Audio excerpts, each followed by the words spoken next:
and you have a special term for that. But I was wondering if you could kind of share what that magic number, if you will, is really all about, and also share with us a little bit about, why you guys even do that.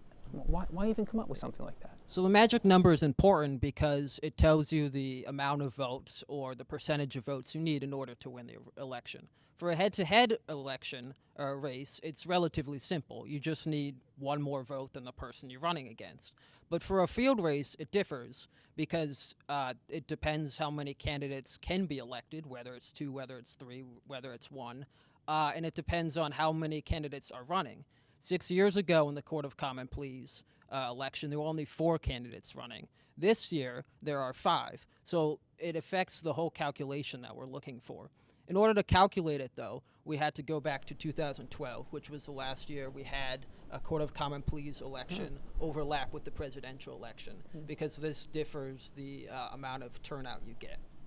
And we ran a simulation based on those percentages on turnout and people who voted for 1 versus 2 candidates to create that magic number. We had 1,000 mock simulations of an election. Wow.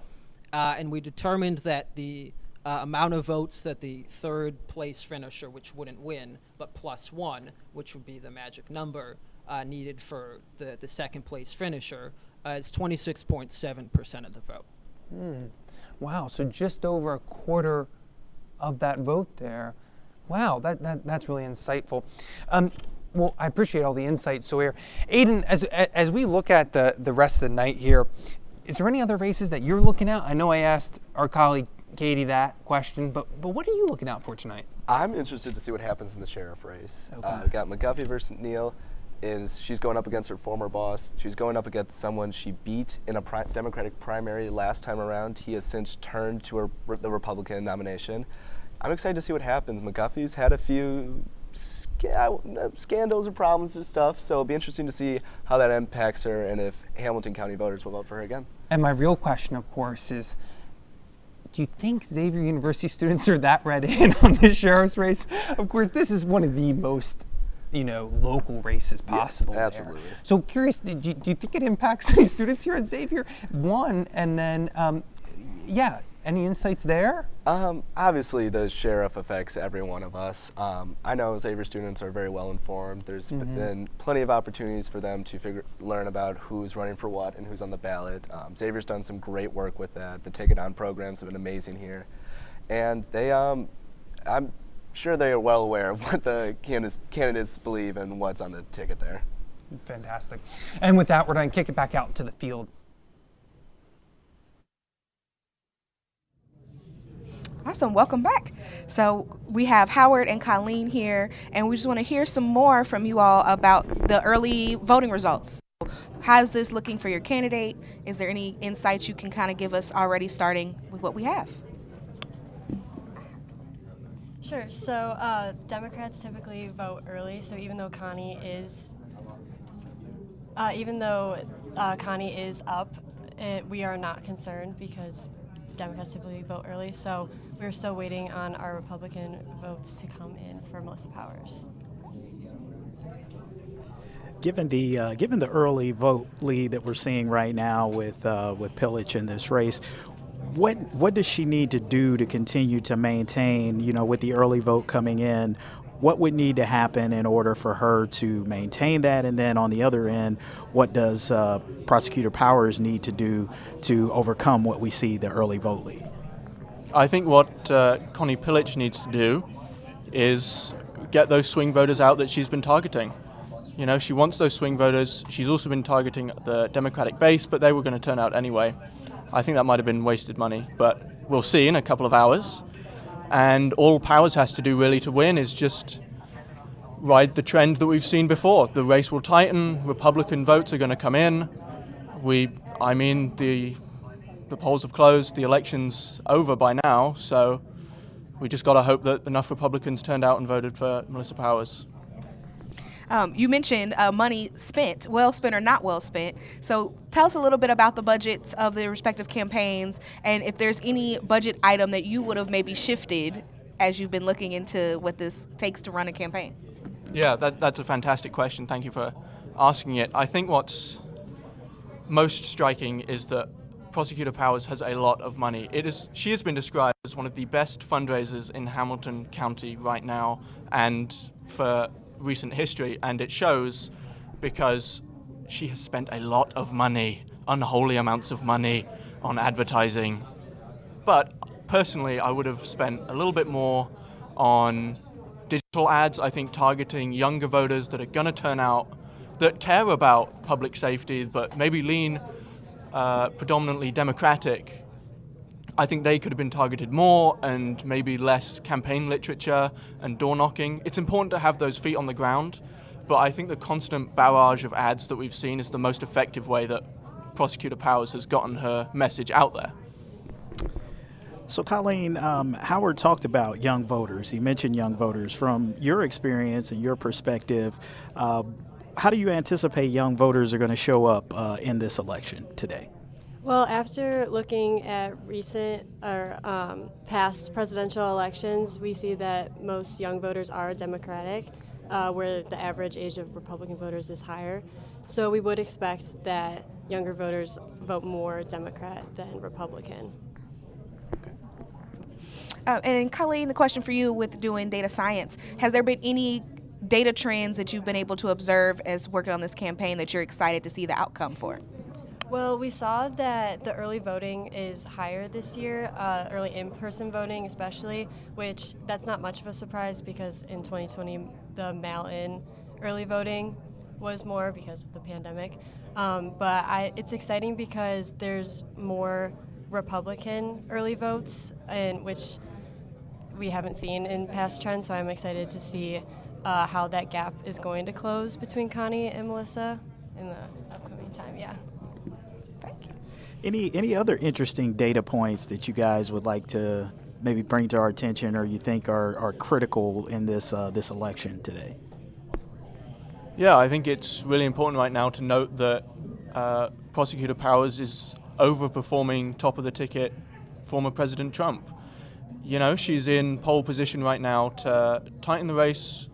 I personally don't expect former President Trump to carry Hamilton County, but Prosecutor Powers, by running ahead by a couple of points, is in a good position to have those the Republican votes and then also have the crossover Democratic votes. Right. Well, Colleen, Howard, thank you all for your time tonight. Appreciate it. Thank you. All right.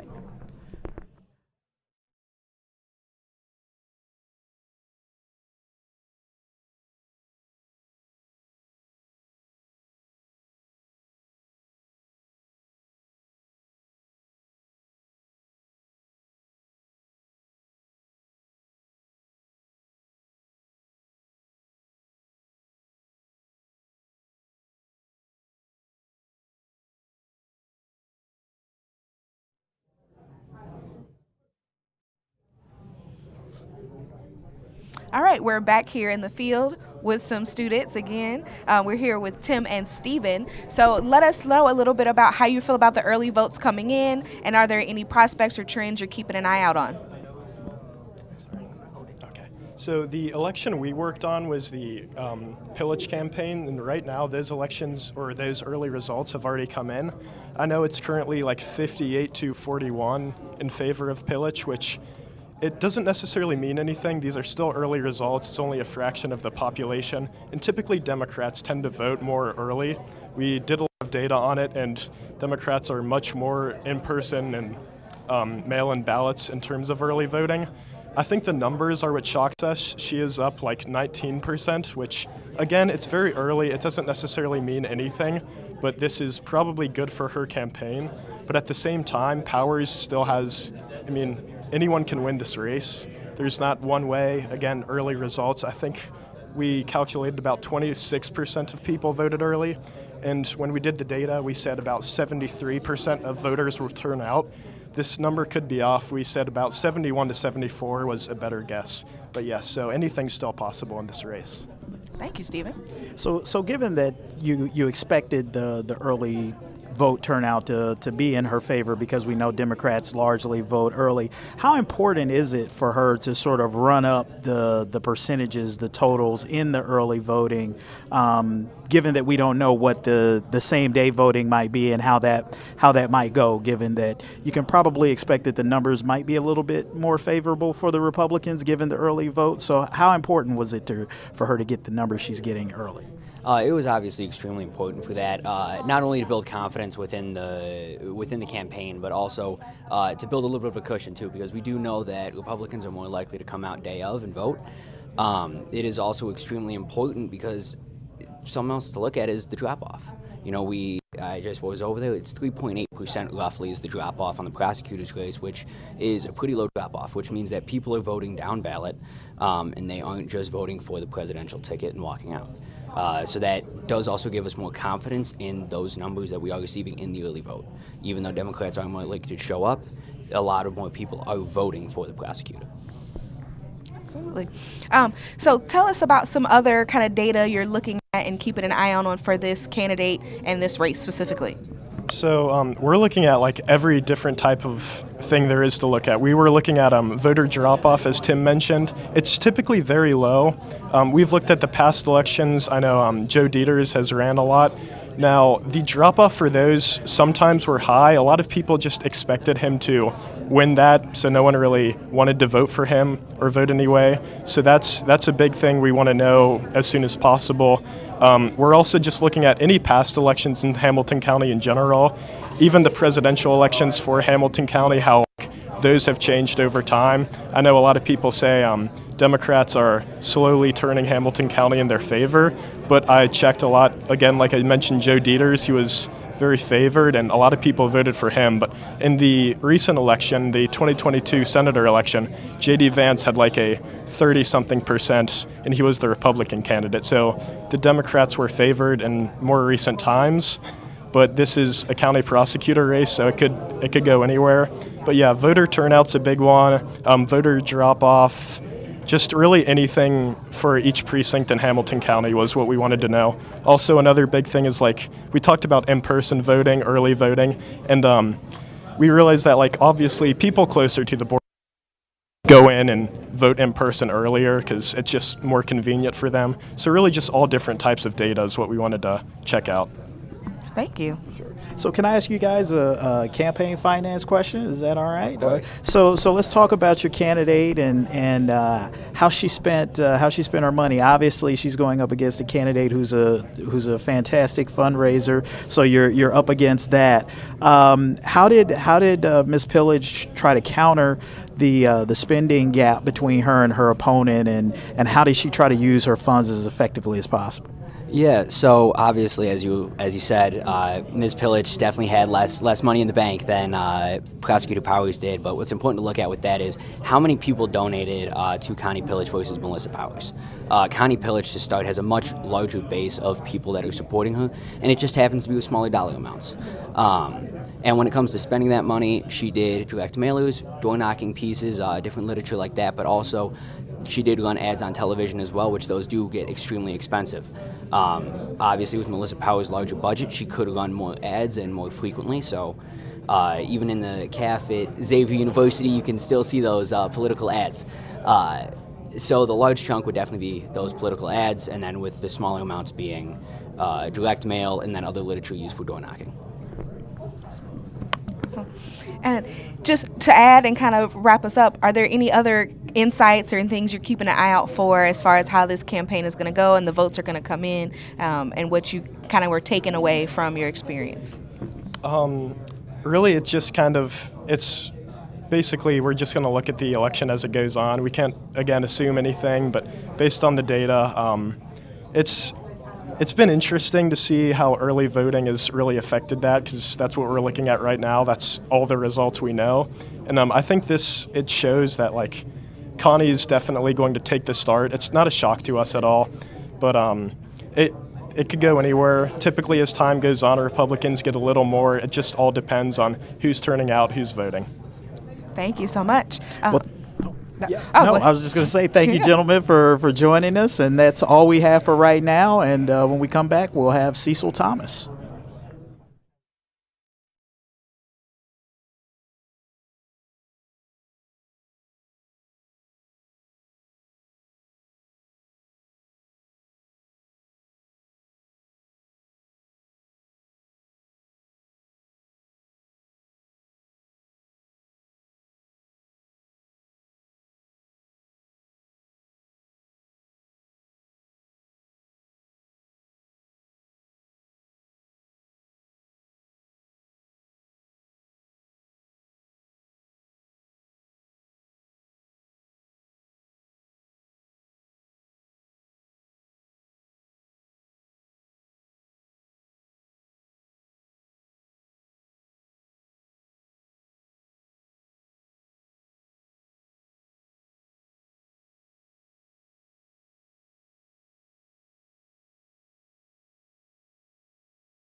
All right, we're back here at the Board of Elections, and we're here with State Representative Cecil Thomas, and glad to have you here with us this evening. So, kind of give us your sense of how you're feeling here tonight as you're looking at these election results coming. You know, you got to think.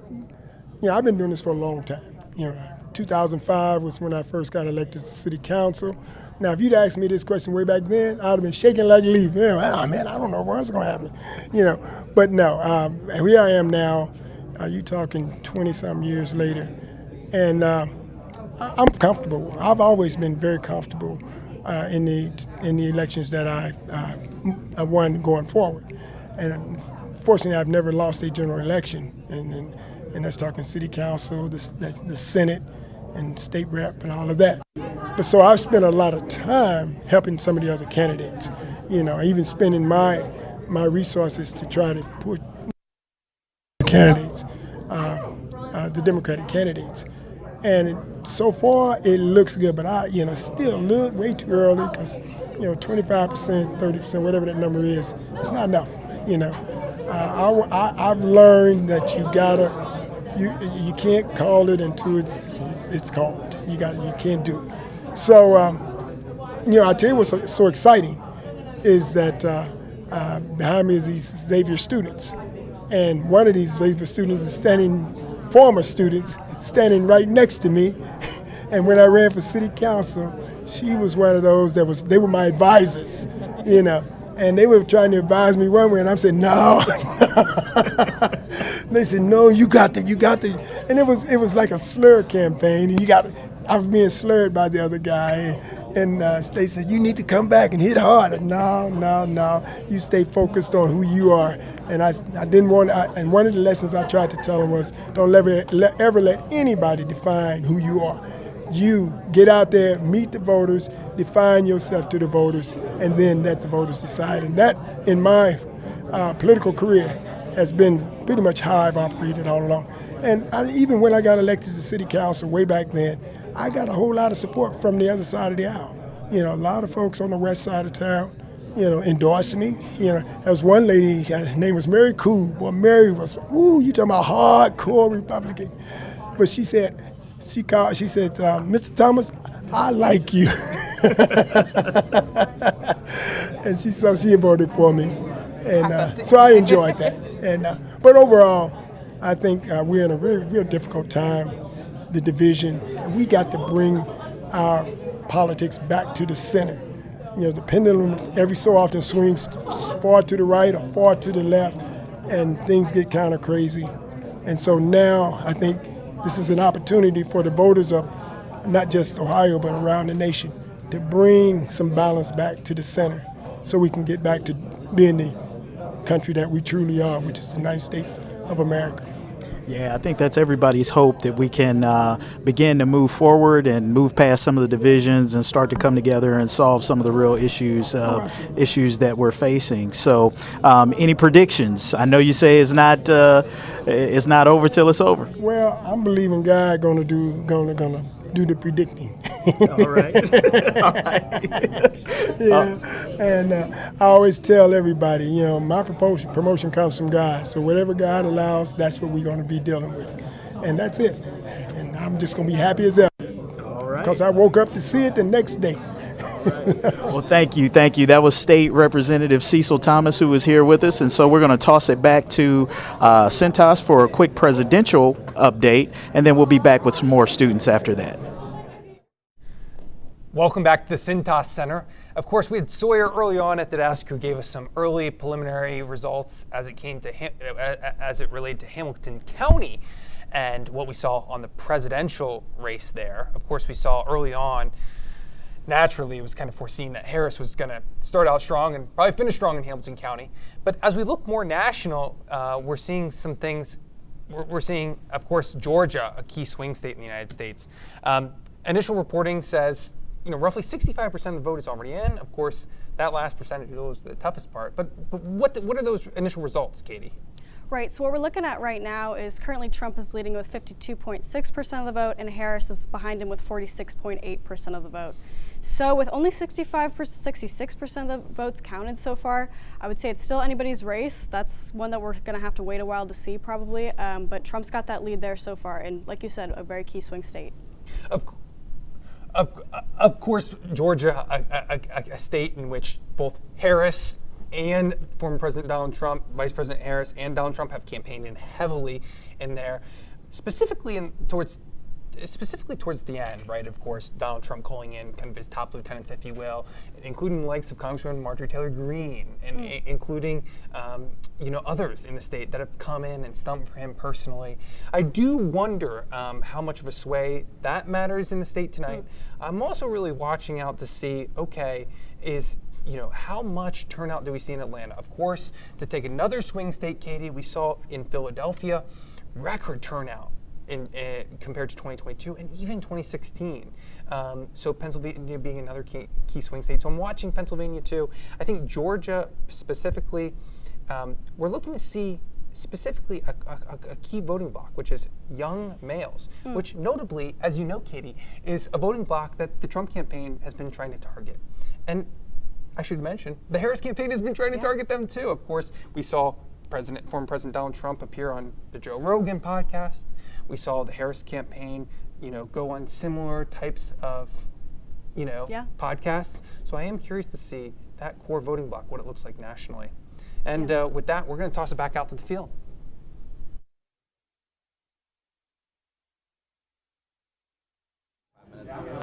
All right, well, we're back here at the Board of Elections with some more students, and we're here with Ariane and Bren. And is the turnout beginning to look like what you expected, Ariane, so far tonight? So I believe for our campaign for Virginia Talents, we had an expected turnout of around 74%. And so far we have just the early vote-in plus the mail-in votes, we have a total of 26%.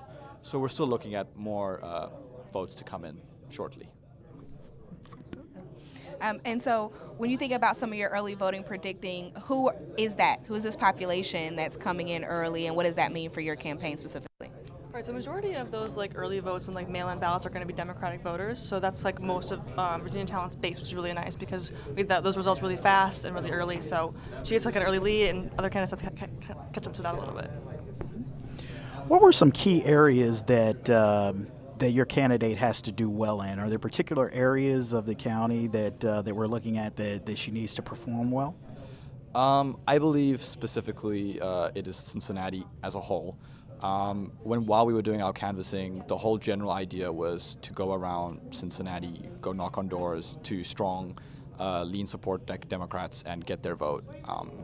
And we strung up some graphics also showing that majority of the Democrats voting towards Virginia Talents is most likely going to be in the middle of Hamilton County, which is that Cincinnati big area. Awesome. So with this race is a little unique. There's going to potentially be 2 seats filled. So how has that impacted kind of the strategies that have been implemented, or just what you're predicting with the votes and how they're going to come in? Yeah, so there is 2 winners, you're correct. This is a field race. There's 5 candidates that are running for 2 seats. With Virginia Talent's campaign, we're targeting Democratic voters again, and we're telling them how to vote because you can vote for 2 candidates in this race, right? So one of our main strategies is to tell them to vote all the way down the ballot to the Come and Please race and vote for 2 candidates, Bernie Mundy and Virginia Talent. What would you guys say has been the most unexpected thing that you've experienced as you've been out canvassing, crunching the numbers, what's been the biggest surprise for both of you? I just think it's the warm reception we've gotten from canvassing. We've met a lot of people while knocking on doors, showing their warm hospitality, thanking us, giving us gratitude to the work that we're doing out there.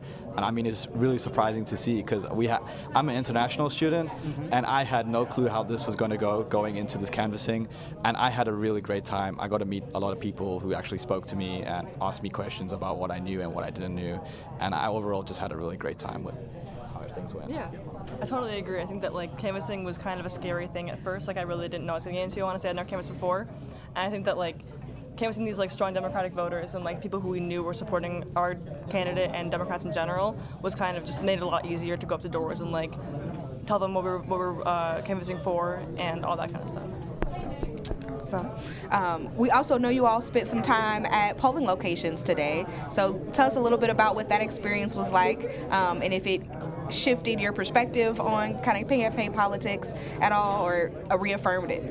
I think it definitely reaffirmed what I've been experiencing with canvassing a lot. I think that I was like talking to a lot of Democratic voters and people who were excited to come out and vote on election day, and I think that it was a very positive experience, and I really enjoyed it all.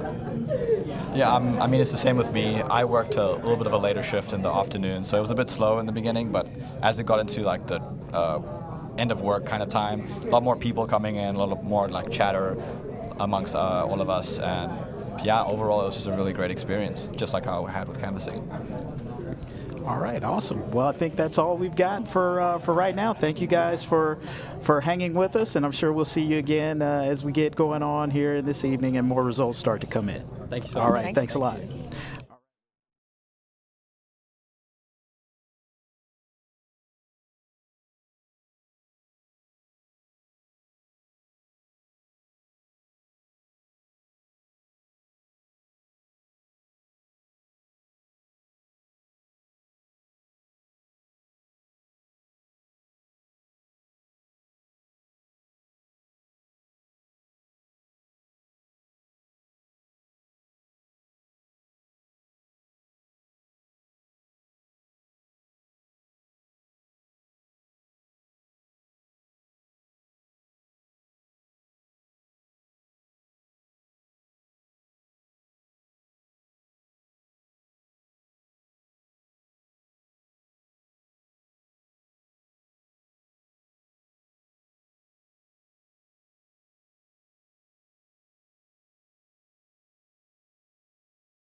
And we're back. You just saw some footage here at the Board of Elections of votes being counted and tallied. So we are here with Levi and Drew, and we're going to talk some more about just early voting predictions. What are you guys expecting as these votes come in? Yeah, so right now we just saw some of the swing precincts come in, and those are a lot more Republican, which is why now we're seeing, our Republican candidates start to shoe up, and that's starting to take away from Virginia's lead, but we should see that come back as more of the Democratic areas start to come back in, like Maine of Cincinnati. Thank you. So as these swing areas come in, and as you mentioned, they tend to lean more Republican, how important is it for Democratic candidates to kind of try to eat into some of those margins in some of those swing areas? And have you looked at any data like that that indicates sort of like what's needed there? Absolutely, yes. Virginia is still maintaining her lead with this swing. So it's really going about 50-50. Robert Winkler, who is the Republican candidate, he's already a judge. He's a very big brand name among the Republicans. So you would expect him to get a nice rise during this area. However, when you look at especially the northern parts of Hamilton County, that's really where both Virginia and Bernard Mundy, who Virginia is running with, that's really their core. There's a lot of African American votes there that are highly inclined to vote towards Mundy in Virginia, and there's a lot of stronger connections in that area to the Democrat Party. Absolutely. So when you think about some of the different experiences you guys had while being on the campaign, what's one kind of takeaway or highlight of your experience that you could share with our viewers? So coming from like a data science perspective, my big takeaway was like being able to see all of these people through like all of my canvassing, and being able to see the people that like we see as like statistics normally, but instead we get to talk to them and see them as real people and kind of see how they live their lives around Cincinnati. I think the most interesting conversation actually I've had, I had some full-on conversations through the Ring app. You know, the little doorknob device. I've had full-on conversations talking about Virginia talent through that doorknob, and it's really interesting to, talk in this virtual age to people that might not even be home and really spread your knowledge and your advice on a subject and about a candidate to these people. So it's really great, very fun conversations that I never thought I'd have. How big a part of this election is going to be the young vote, and what do the numbers tell you? What is your canvassing? What is even some conversations with some of your peers on campus? We don't expect a huge turnout for the young voters yet. Hopefully, we'll see a lot more. We've been trying to get the young vote involved. Just informing voters is a huge part of what we do, but really where we're targeting the youngsters is at the polls themselves. We want them to come in with the Democratic ballot all the way down. We'll give them little cheat sheets to come in, and that's really where we're targeting voters, is when they make it to the ballots themselves, because that's the easiest way to swoop in and swipe another vote for Virginia for this campaign. Well, Levi, Drew, thank you guys both for spending some time with us here this afternoon. I'm sure we'll see you again as the night moves forward. Thank you. All right. We'll send it back to the studio.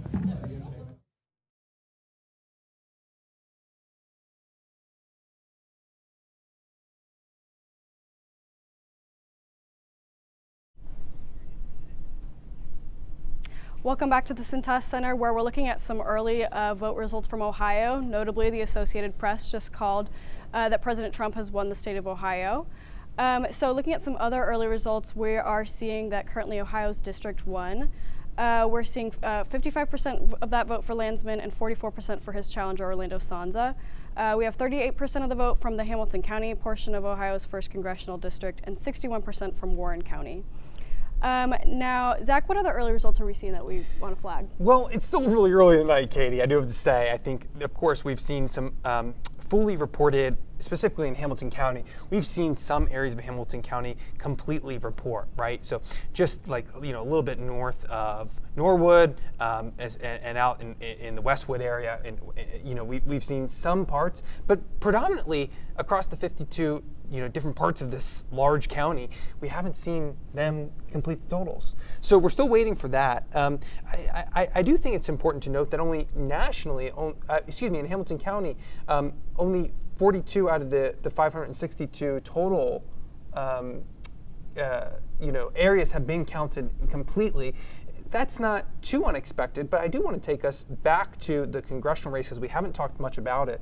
Of course, we saw, actually, Katie, you were asking the questions to the two candidates here at Xavier University. There was a debate held between these two candidates. Do you mind telling us a little bit about each candidate and why this race is kind of turned into this flashpoint in the national scene, at least? Yeah, so Greg Landsman, he's an interesting member of Congress. He won that seat in 2022, so he's up for his second term now.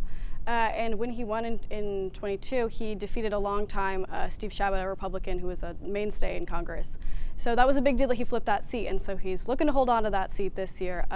He had a pretty decent lead in 22, but he'll have to see if that lead holds on against challenger Orlando Sonza, who's run a very traditional Republican campaign here. So it'll be a very interesting, and that district is interesting split between parts of Hamilton County and then Warren County.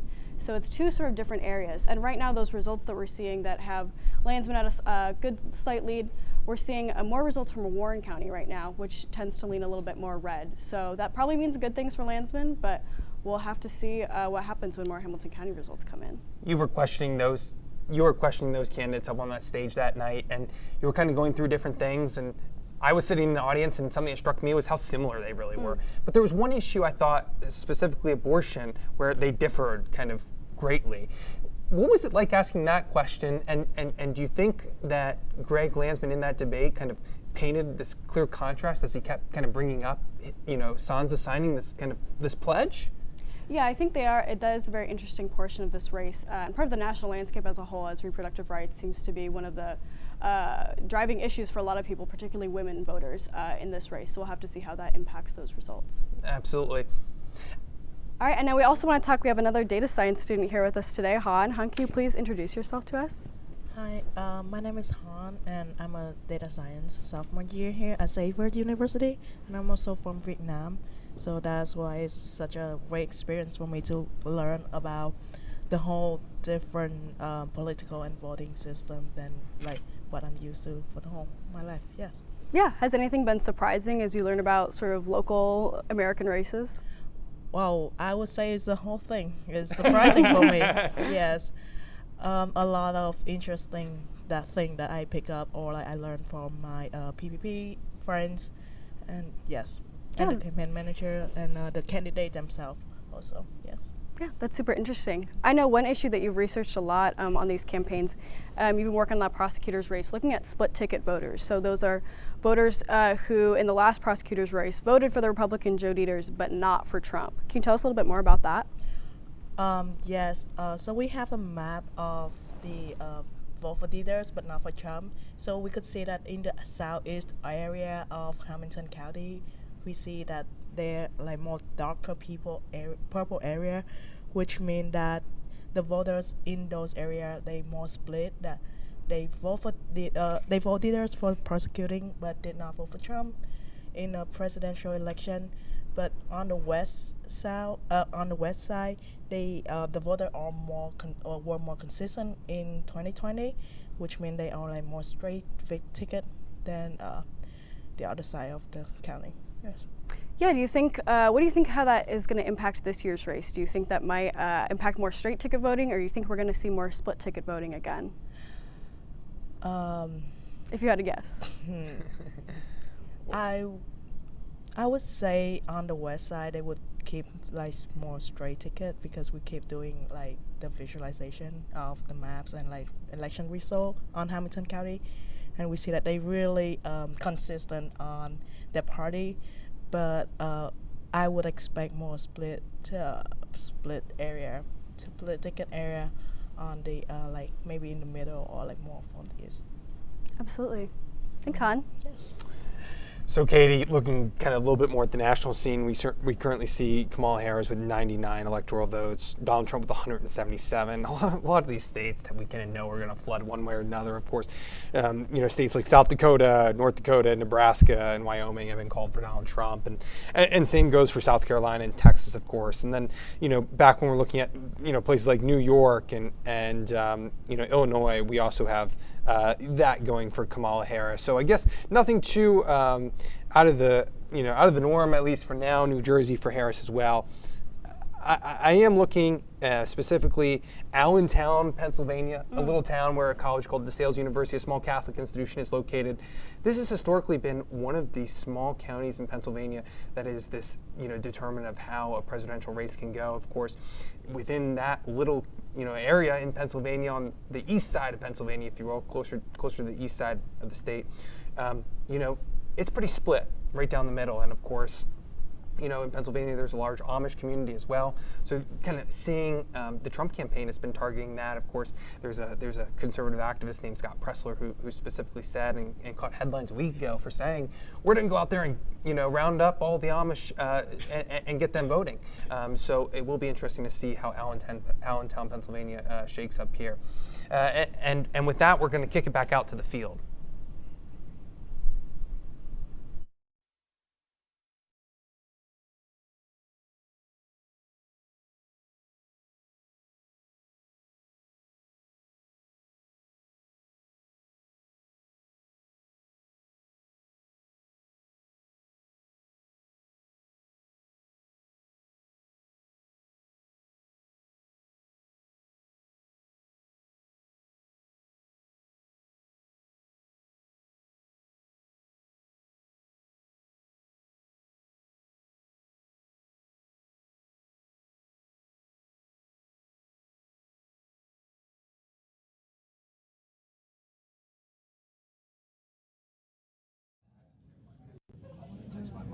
All right, we're back. We're here with Nick and Emma, and we've had some precincts come in. So what does this mean for your campaign? So the precincts that have come in are, I believe, around like the St. Bernard, Green Township areas, and a couple other ones. Powers is currently closing the gap, so I believe it was 58-42 to start with, and now it is around, I believe, 40 something, 44 maybe. And so this is just kind of what we expected. As election day votes were coming in for Powers to close the gap. Now the question is, obviously, can she close it enough? Can the election day votes put her over the top, over the top of the early votes, which were heavily skewed towards Connie Pillich? And we think they can, because the western part of Hamilton County, so your Cheviot, Harrison, and just the general Western Hills area, has not come in yet, not reported yet. Also the northern areas, so the Sharonville area, those types of places are still yet to be counted, and we're hoping that those areas can come. Absolutely. Thank you, Nick. Emma, a question for you. Of the precincts that are reporting, are these going to be part of your base or your swing? So the precincts that reported are more into our swing votes. They are places that swung red for Joe Dieters, but not necessarily Trump. Trump. So there's a gap between Harris and Trump that is different from the gap between Connie and Melissa. Awesome. So as we're looking at early voters, we've been asking some of the other teams that are in this race and involved in these races about campaign finance. So what have been some observations you've all been able to make about kind of just budget and how that budget has been spent? I'll start with Emma and I'll pass it back to Nick. We've done a lot more like TV advertisements, as most people have seen on their TVs. She's gotten out there with that. We've had a lot bigger budget and done a lot of fundraisers, so we can increase our budget from there. So yeah, like Emma said, Melissa Powers is an excellent fundraiser. She raised over $2 million for her campaign, which is just supremely impressive for a countywide race. A lot of that money, as Emma mentioned, went to TV advertising, and some internet advertising.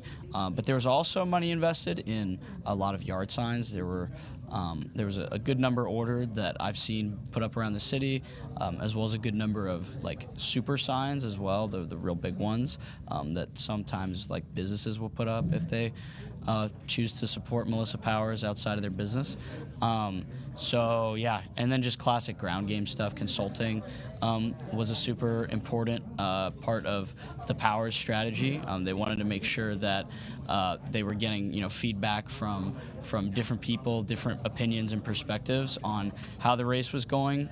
So they did put some money toward that to get some of those opinions. Perfect. And then are there any predictions as precincts come in? What are you anticipating to see with the kind of voter turnout and where the results are going to go? I think that we're hoping that the voter turnout in the west side just really is higher than in years prior, and that those all go very red, and we're not sure what's going to happen with the swing states yet. And we're also, as Emma mentioned with swing districts, we're also hoping for a lot of or as many crossover votes as we can get. So, for example, today there were Democratic slate cards handed out that I would then follow up with, something like, well, that's, glad you could pick up the Democratic slate card, but here's a piece of literature for Melissa Powers. She's bipartisan. She wants to keep politics out of the prosecutor's office. And a lot of those people responded pretty positively. So we're hoping that, people like the people I talked to today who did pick up some Democratic slate cards or came into the polling places wanting to vote for Democrats like Kamala or Harris or Sherrod Brown or others, would also consider voting for Melissa Powers farther down the ballot. That's going to be a huge part of our victory, hopefully. Absolutely. This has been mentioned by a couple of your teams, but talking about that ballot and voting down, are you all at all concerned about voter drop-off, knowing that this is a race that's kind of further down the ticket? Are you concerned at all about how that may impact Mrs. Powers' race? I think that it could impact it if voters are just voting for the presidential election, heading out. I think that in years past, the voter turnout's between 3 and 7, or drop-off's been between 3 and 7%. So we predict it would be somewhere around 5%, and I don't think that's anything concerning. All right. Well, thank you both. It was wonderful having you. I'm sure we'll have you back up before the night's over. Thank you. Thank you.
All right, we're back here at the Board of Elections. What you just were witnessing is the counting of votes in real time. So really getting to see democracy take place here behind us as votes continually come in and are being tallied. So just a really awesome grounding as we talk with some more students. We're here with Josh and Megan, and so I would love to hear from you all how early votes are coming in and affecting your race. Thank you. So early vote is favored us. Connie Pillar, prosecutor. We expect this because Democrats typically show up in early vote at a higher percentage than Republicans. And then we've also gotten a little bit of the election day votes, and those have also been promising. Absolutely. So we have some precincts reporting in. Are you excited? Has anything shifted in your predictions based off the precincts that are coming in? Just give us some insights there. Yeah, definitely. So right now, Connie Pillich is leading with a little over 7.5% of the precincts reporting. She's leading by just over 20,000 votes. And right now, we have seen a lot of results out of some more Republican-leaning areas, whereas a lot of the Democratic-leaning areas, as well as our swing districts, have not reported a lot of numbers yet. But, you know, given our lead and given the amount of Republican areas reporting, we're feeling strong about this. And we're just excited for some more results to come in. Is there a specific precinct that will report that will kind of let you all feel more confident about Mrs. Pillich's race and her chance of winning tonight? Yeah, I think the precincts that the campaign is looking at is the northern suburbs, so the Montgomery area, Wyoming, Springfield, because the campaign has really been targeting white suburban women. So. Has there been anything exciting or just kind of interesting that you observed? Have you been working on the campaign, whether it's in canvassing or at the polls or just in strategy meetings that you want to share with our audience? Yeah, definitely. So I talked a little bit about this before, but one of the biggest things that we've been targeting are some of the swing voters, some of the independents who in 2020 and elections before supported Joe Dieters when he ran for prosecutor. In a lot of different events that I've attended, I've talked to people that supported Joe Dieters and maybe initially felt the same way about Melissa Powers since she is his successor, but with some of the issues being brought up specifically around reproductive rights and allegations of prosecutorial misconduct taking place under her leadership, a lot of people who, again, initially supported her really started taking a look at Connie Pillich, and I'm pretty confident that that should translate to the amount of independents and Democratic-leaning voters who supported Dieters moving toward Connie Pillich tonight. Absolutely. Megan, same question for you. Anything insightful that has shown up for you in the campaign so far? Yeah, the campaign's been really targeting reproductive rights. Melissa Powers has gone on air saying that if a federal abortion ban is passed, that the Ohio law will supersede federal law, which isn't really how law works.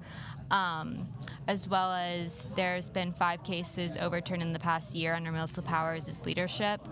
And so the campaign has really been working to educate voters on those cases and why those cases were overturned because of evidence being withheld and witnesses being rewarded, as well as prosecutorial misconduct. Awesome. Thank you so much for your insights. We appreciate it. We'll look forward to having you back up here later tonight. Thank you. Thank you.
All right, we're back here in the field with Luca and Lon from the Talent Campaign. And so I just want to hear from you all. So some precincts are reporting. We've had some increased early voting results in. How are you feeling about the campaign so far based off of this results coming in? Well, the precincts that we've seen reported so far are from areas that the Talent Campaign is specifically aimed to target, that were sort of on the fringes of the Cincinnati base, but not quite so much in the sort of outer areas of Hamilton County, which have traditionally leaned Republican. As of right now, we are currently in the lead with Winkler behind us, but we remain optimistic that these results will carry through, that the more Democratic areas of Cincinnati will sort of help us maintain our lead, and by the time the night is done, the Talent Campaign will prove to be successful. Thank you. Lon, when we're talking about some of these different precincts reporting, can you get into specifics about maybe the strategies that were used by the Talent Campaign to reach those precincts? Absolutely. So the precincts, the last time I checked, that have come in are all like concentrated in the Reading area, and that is the central, more urban part of Cincinnati, where that's where a lot of our canvassing effort has gone out to. And I believe that going down south a little bit more towards the Norwood, Evanston area, and then eventually Clifton. That is the goal. Is that those are the highly urban, highly concentrated area, young people leaning towards more Democratic. That's what Virginia Talent has been doing. That's what we've been doing all the last couple of months. Is that those are the area that we're targeting. And so, I mean, it's no surprise that to see these numbers coming in, and it's leaning towards us, and it's part of what we anticipated, and it's reality now. So. Awesome. So we've been kind of asking different campaigns. You all are in a very interesting campaign because there's going to be 2 winners tonight. How has that potentially impacted some of the strategies you've seen in the field, as well as just how you feel about tonight?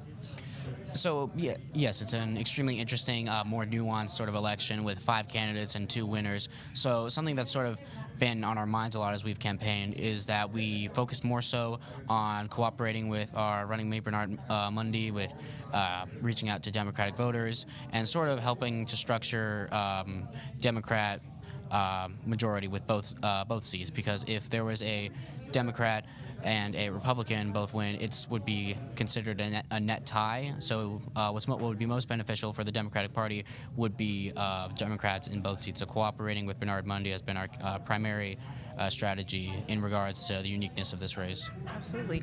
Speaking to that goal of there being 2 Democrats winning, passing it to Lon, we currently see that Mr. Bernard Mundy has kind of dropped out of that second place spot. How does that maybe add to any of your predictions about where Virginia Talent is going to fall? We believe that with more precincts reporting coming in, and with the highly concentrated areas have yet to report, these precincts, I believe, will play a huge role in the end game of it to essentially, I honestly, propel Virginia Talent to the finish line, because it is what we thought as well is that Robert Winkler will, at some point overtake one of the Democratic judges in the race, but I believe that with what Virginia Talent has been putting out and with the precincts coming in, I believe that her lead will be sustained with these votes coming in soon. Awesome. Any other insights you want to share with our audience as we kind of look at early votes and what you may be anticipating or expecting? Nothing in particular, nothing astonishing, but we do anticipate that the coming votes from the Cincinnati area will sort of not only help maintain Virginia's lead over Winkler, but sort of increase it, so that by the end of the night, Virginia Talent will be absolutely one of the top 2 candidates for this race. Awesome. Well, thank you both. Thank you, Lon and Luca. We're going to go ahead and pass it back. Welcome back to the Cintas Center. I'm here again with Aiden, one of our fellow co-hosts, and we're going to walk through some of the national results we're seeing. Of course, we were just going back and forth, and I thought it was a pretty shocking night. I want to start a little bit with Georgia. Of course, we saw these early returns come in for these independent voters, specifically these exit polling that's showing that, of course, 31% of the electorate are these independent voters. Trump of course, is now winning these independents, the 31%, by 11 points, which I think is really substantial and could forecast kind of how this night can go, especially if he picks up Georgia in full.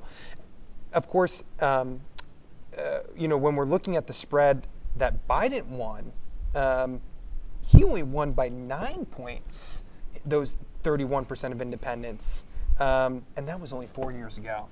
And that was a much tighter spread. So seeing the 31 here, I know the New York Times, for example, is also, Nate Cohen over there is predicting that we could see Georgia go for Trump. But that might not be the full story, because as we were talking about, of course, as we move up the eastern seaboard there, North Carolina, I mean, it went for Trump, but down ballot it didn't go for Trumpian candidates. Yes, so Donald Trump is projected to win North Carolina. It's looking like it's going to be that. However, Josh Stein is going to win the governorship of North Carolina, the Democrat. Yeah. So it's really interesting to see that play out. Now, to be honest, Mark Robinson, his opponent, did not run a great campaign. He had a lot of very controversial moments. Yeah. In the national spotlight, people were calling him out, calling him crazy, whatever. Yeah. But yeah, it is real shocking to see that there were people that went out and voted for Donald Trump and then voted for the Democratic governor. Yeah, especially because Mark Robinson, of course, was an extremely polarizing candidate. He was caught, many times over, on campaign stops, making these extremely inflammatory comments. And quite frankly, when there were reporters out at these, Trump rallies in North Carolina, it was incredible because these Trump supporters would be asked in line, okay, are you going to vote for Mark Robinson? No, some of that's pretty strange. Of course, he was caught on these explicit websites, adult websites, saying these really kind of graphic things, and also making comments about black Nazis and a ton of other stuff. So pretty clear and interesting, and something as our former data science student Hannah was talking about is traditionally we don't see that type of split down ballot. Yeah, absolutely not. And you could see in the campaign, Donald Trump tried to distance himself from Mark Robinson by the end. They did campaign together at a few stuff, but nothing near the end. So I wonder, it would be interesting to see how much that affected this and to truly see how much that ballot was split and how many people it was split for. Yeah, absolutely. And Josh Stein, relatively not as much name ID, didn't necessarily have, had the backing of the Democratic Party, but not a race that, they were too eager about in Washington. I know, of course, Mark Robinson in a red state, right? It was thought that, he could ultimately pull this out. And I know specifically people around Trump were pretty excited about Mark Robinson early on in this cycle because, of course, Mark Robinson was the controversial candidate that came up the school board route, if you will. He came on to the national scene initially because he was talking about these things that, school board meetings, and kind of just burning the house down with them, and being extremely provocative in these school board meetings. And ultimately, this was passed around, MAGA Twitter or Trump world Twitter, if you will, and that's really how his name ID grew. And in Trump world, that's quite a bit of currency, is that virality, of going viral on social media. And of course, then Trump sees it, and then his aides ultimately get involved in those types of races because it is such a social media topic. Yeah. But moving up, we keep moving up north. Pennsylvania. Yes. What have we seen in Pennsylvania? That is going to be a very close race. It's going to be a very important race, especially if Harris does not win North Carolina or Georgia. Yeah. Now, she can still win this election, but it's going to have to be with Pennsylvania. There's no other route she can do it. She's going to have to win that. So far, it's in her favor. Mm-hmm. We'll see if that plays out throughout the night. It'll be interesting to see how it keeps going, but as you stated, a lot of Amish there might vote. So we will see throughout the night, but she needs Pennsylvania. I think one of the early predicaments, like you said, Aiden, for Pennsylvania specifically, Harris did really well in Pittsburgh, right? Record turnout in Pittsburgh this cycle, which we hadn't seen in previous cycles. She needed to win there, and she did. Yes. And I think as we move out, like I was just talking about Allentown, there are these smaller, more rural cities where we're really seeing whether or not, Trump's message in 16 of these, forgotten voters really does pan out for him. Of course, he's been on the trail quite a bit, has gone to Pennsylvania a lot. Of course, in Butler, Pennsylvania, was where the former president was shot, through his right ear, and he had since gone back to Butler quite a bit. And then, of course, the Harris campaign has been in Pennsylvania kind of religiously as well. So both campaigns have made an effort to get there frequently and often. As they say, it might just come down to who wants it more. Absolutely. There really is no other way to put it. Pennsylvania is probably going to decide who our next president is. Both candidates have been there a lot. Harris is hoping for the Pittsburgh and Philadelphia vote. Former President Trump is hoping for those rural votes to come in. So it's just going to be really interesting to see it. I'm excited to see throughout the night what happens. Aiden, tell me a little bit about Minnesota swinging out west. Any other states you're really looking at tonight? I'm looking at a lot of the Rust Belt states. Originally from Wisconsin, so I'm excited to see how the home state votes. I think Minnesota with Tim Walz, they should probably go Democratic, and I expect them to be. Michigan, Wisconsin, both starting out strong for Harris. It'll be very important. She's also going to have to win those two states if she wants to win the presidency. So it'll be interesting to see how this Rust Belt goes, how these Midwest states go. Historically, the blue wall, but Trump cracked it in 2016. Can he crack it again? Yeah, I think that's a good question. I also, speaking of Wisconsin, I'm really keyed into one congressional race in Wisconsin. You probably know which race I'm going to talk about. It's the Van Orden race. Yes, absolutely. Out west in Wisconsin. This is a race that, Representative Van Orden, a Republican in Congress, was largely infamous because in recent months he was yelling at pages or interns in Congress, right? Yes. He was yelling at them and scolding them, and seems to have something of a pretty hot temper when you're yelling at Senate pages. Have you been following that race at all? I have been following that race. Van Orden, he's a very polarizing figure, would be a great way to put it. He was at January 6th. Now he has not been charged with anything. He hasn't been going in the building, but he was there. He was a part of all that. He believes strongly that Donald Trump did win that election. He's a hot temper would be a good way to put it. And so the rival in that race, the name is blanking me right now. It's a woman I know who has largely sprung aboard her campaign off of this idea that she's a working class waiter, if I Yes. believe correctly, and that's been an interesting one to watch. I do think that has all the qualities that our Ohio first congressional district race does not have, right? So what we're seeing, it does look like the initial lead, and the reporting counties have Greg Landsman and kind of in the lead there. Of course, this race much more close than that race, especially when it comes to what they think and what they talk about. Of course, that race up in Wisconsin is not necessarily a swing district by any stretch of the imagination. It predominantly voted for Trump and has been red ever since. I do think it is interesting that the Hamilton County, Ohio District 1 congressional race could go either way. Yeah, it definitely could. Obviously, as Katie said, that seat was held by a Republican for a very long time. It could easily go back. But Greg Landsman, the incumbent, the numbers are looking pretty solid for him, as Katie was saying earlier.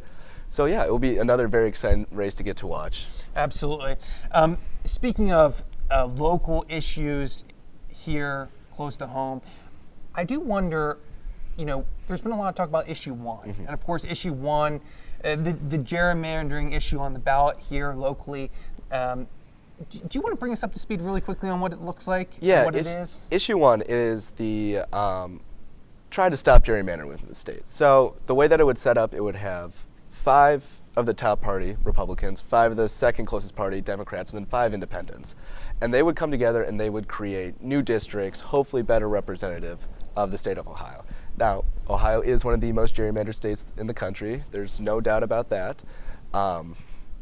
But yeah, if it passes, it would create that 15-person council to then make the new districts based off the population. Absolutely, and you point out a key distinction there. It would be a committee in which that would be appointed that would meet to draw these lines. And of course, we've seen on the other side of the aisle, we've seen St. Xavier High School alum Vivek Ramaswamy, former presidential candidate, running feverishly against this, telling people to vote no. Of course, his view is that it shouldn't be these appointed people. Instead, it should be, people that are ultimately voted there. And that's a fair take. I mean, it is obviously the party in power would like to stay in power. Yeah, I can see why Rebecca would very much support that. Yeah, so the committee would be appointed, and then they would also hold town halls and different meetings with residents to get their opinions about what they think the map should look like. Yeah, it's almost a question down to issue 1 in terms of returning power down to the most basic kind of grassroots level in a way, right? By saying yes to issue 1 and getting people that are really involved in the democratic process. These elected officials, I imagine, like you said, would be that power and control. I live up in the Silverton area, and I see alternating signs everywhere. And I think it's one of those issues where it is largely dependent on kind of the party, because there has been so much money pumped into these ads. For example, Vivek Ramaswamy was speaking for ads. J.D. Vance, of course, another local native that has turned to national. They've been extremely involved in cutting ads and making these ads for these issues. So I'm also interested to see not only how, locally, do we see this kind of pan out, but what it also means for other counties across this country that take up that same ballot measure. So I'm curious to see that too. But quite a bit to watch out for, and I guess we'll have to keep our eye on Pennsylvania and Georgia here. Oh, absolutely. It will be a very fun night. And with that, we're going to toss it back out into the field.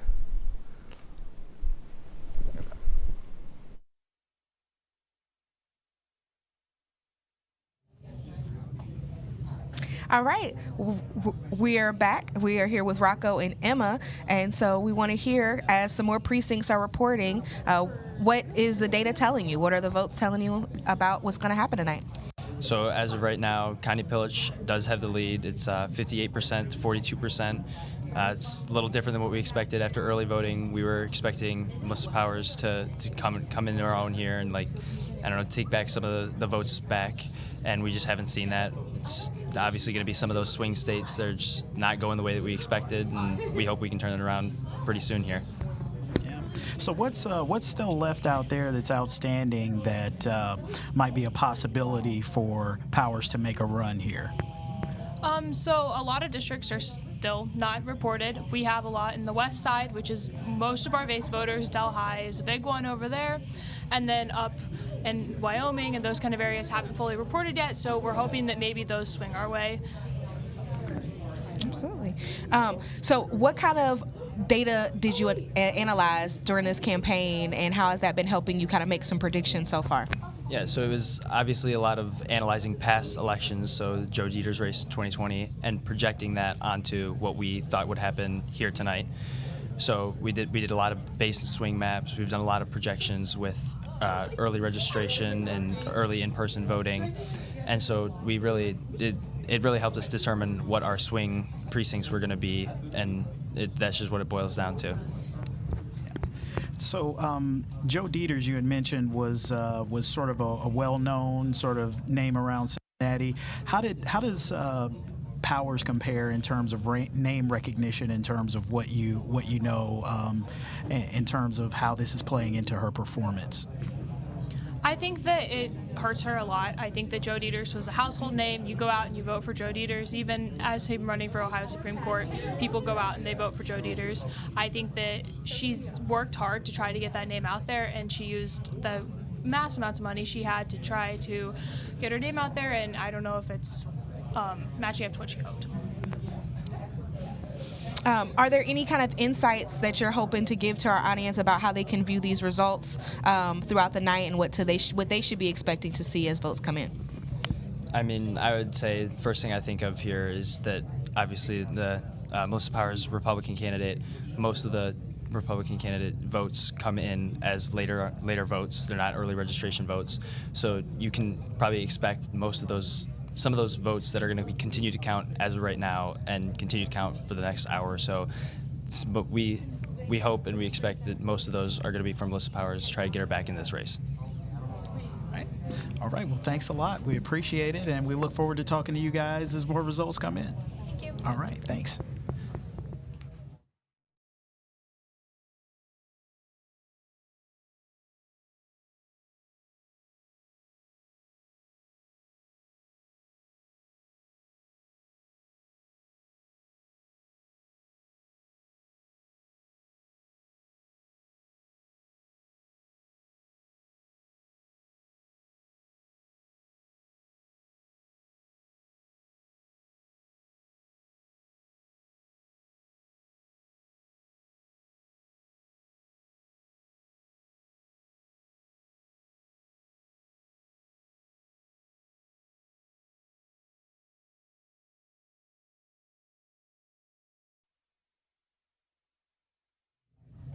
All right, we're back here with another group of students with the pillage campaign, and so the numbers are looking pretty good for your candidate here at this point. Are you surprised, or is this what you sort of expected to see at this point in the night?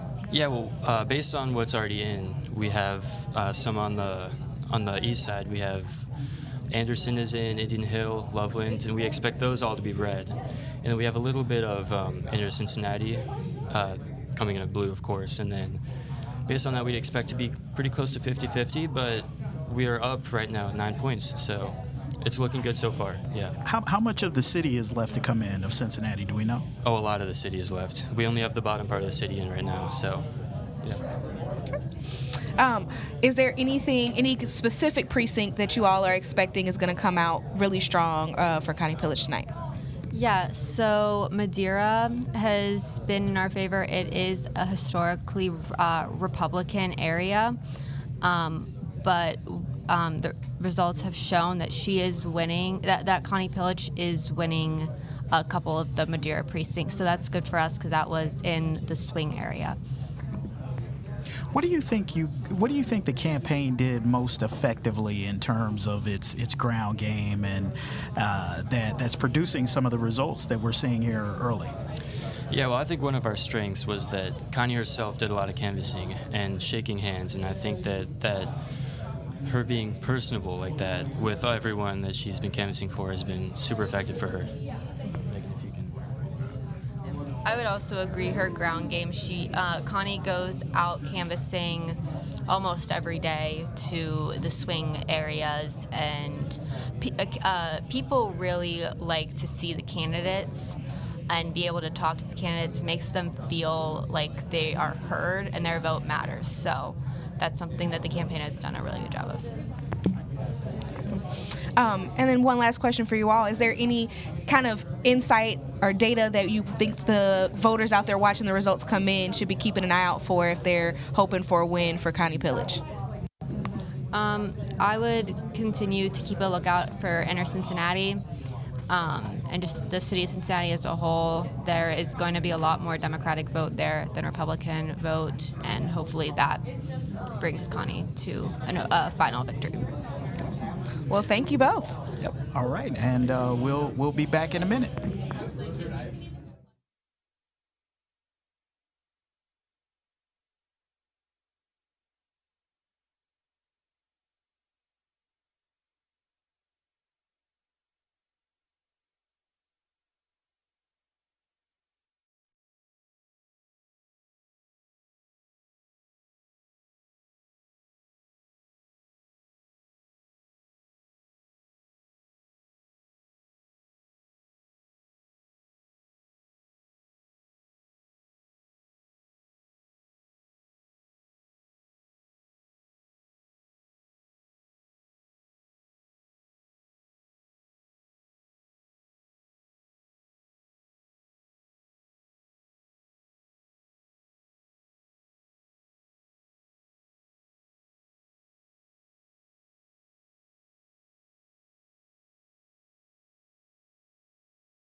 All right, welcome back. So what you all have just been seeing is the ever-increasing busyness that is the counting room, and so we are continually getting more and more votes in. We're looking to probably not see a full count until about midnight tonight, so it's a long day for these students, a long day for the staff here at the Board of Elections, and so we're going to get into some more questions about how the results are impacting each of your campaigns.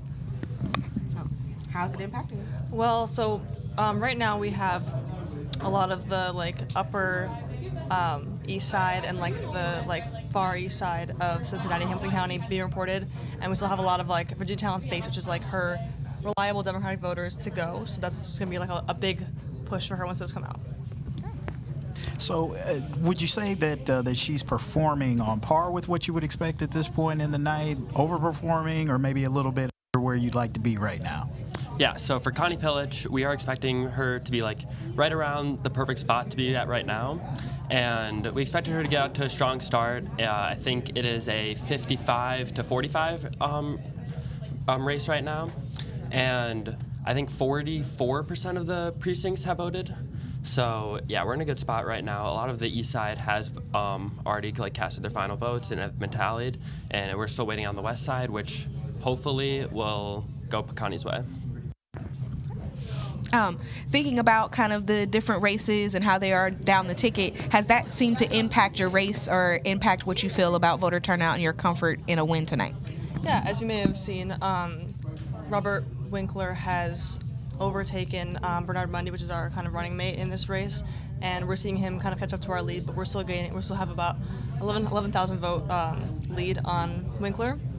So we're hoping to keep that lead as we kind of get more of those blue precincts reporting to us and keep ahead in the race. So what are some things that folks who might be watching and looking at the numbers, what sorts of things would you tell them to be looking for the candidates in these races if they're looking for a win? Yeah, so if they're looking for the win, for the prosecutor race, we're looking at a magic number around 200,000 to 210,000. If either candidate reaches that number, then they should be locked for a win. Yeah, so our magic number is around 120,000 votes for the Virginia Talent Campaign. We're looking at 101,000 votes right now, so we're getting really close to that number. So if we just get those last votes in our base, we're going to be pretty set.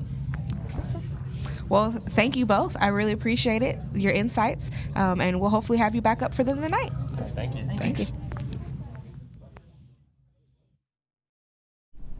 Welcome back to Cintas Center. We're here back looking at some of the national results here. Our table has gotten progressively messier throughout the night, Katie, and I do have to say, so have all these results. Of course, we with our last panel, we talked with Aiden a lot about kind of what Georgia's looking like, but bringing it closer to home, of course, looking at the Senate race against Bernie Moreno and Sherrod Brown, of course, this is a hotly contested seat across the country. And I think plenty of people back in Washington are looking at this race saying, where does this go? Because how much money was spent in this race?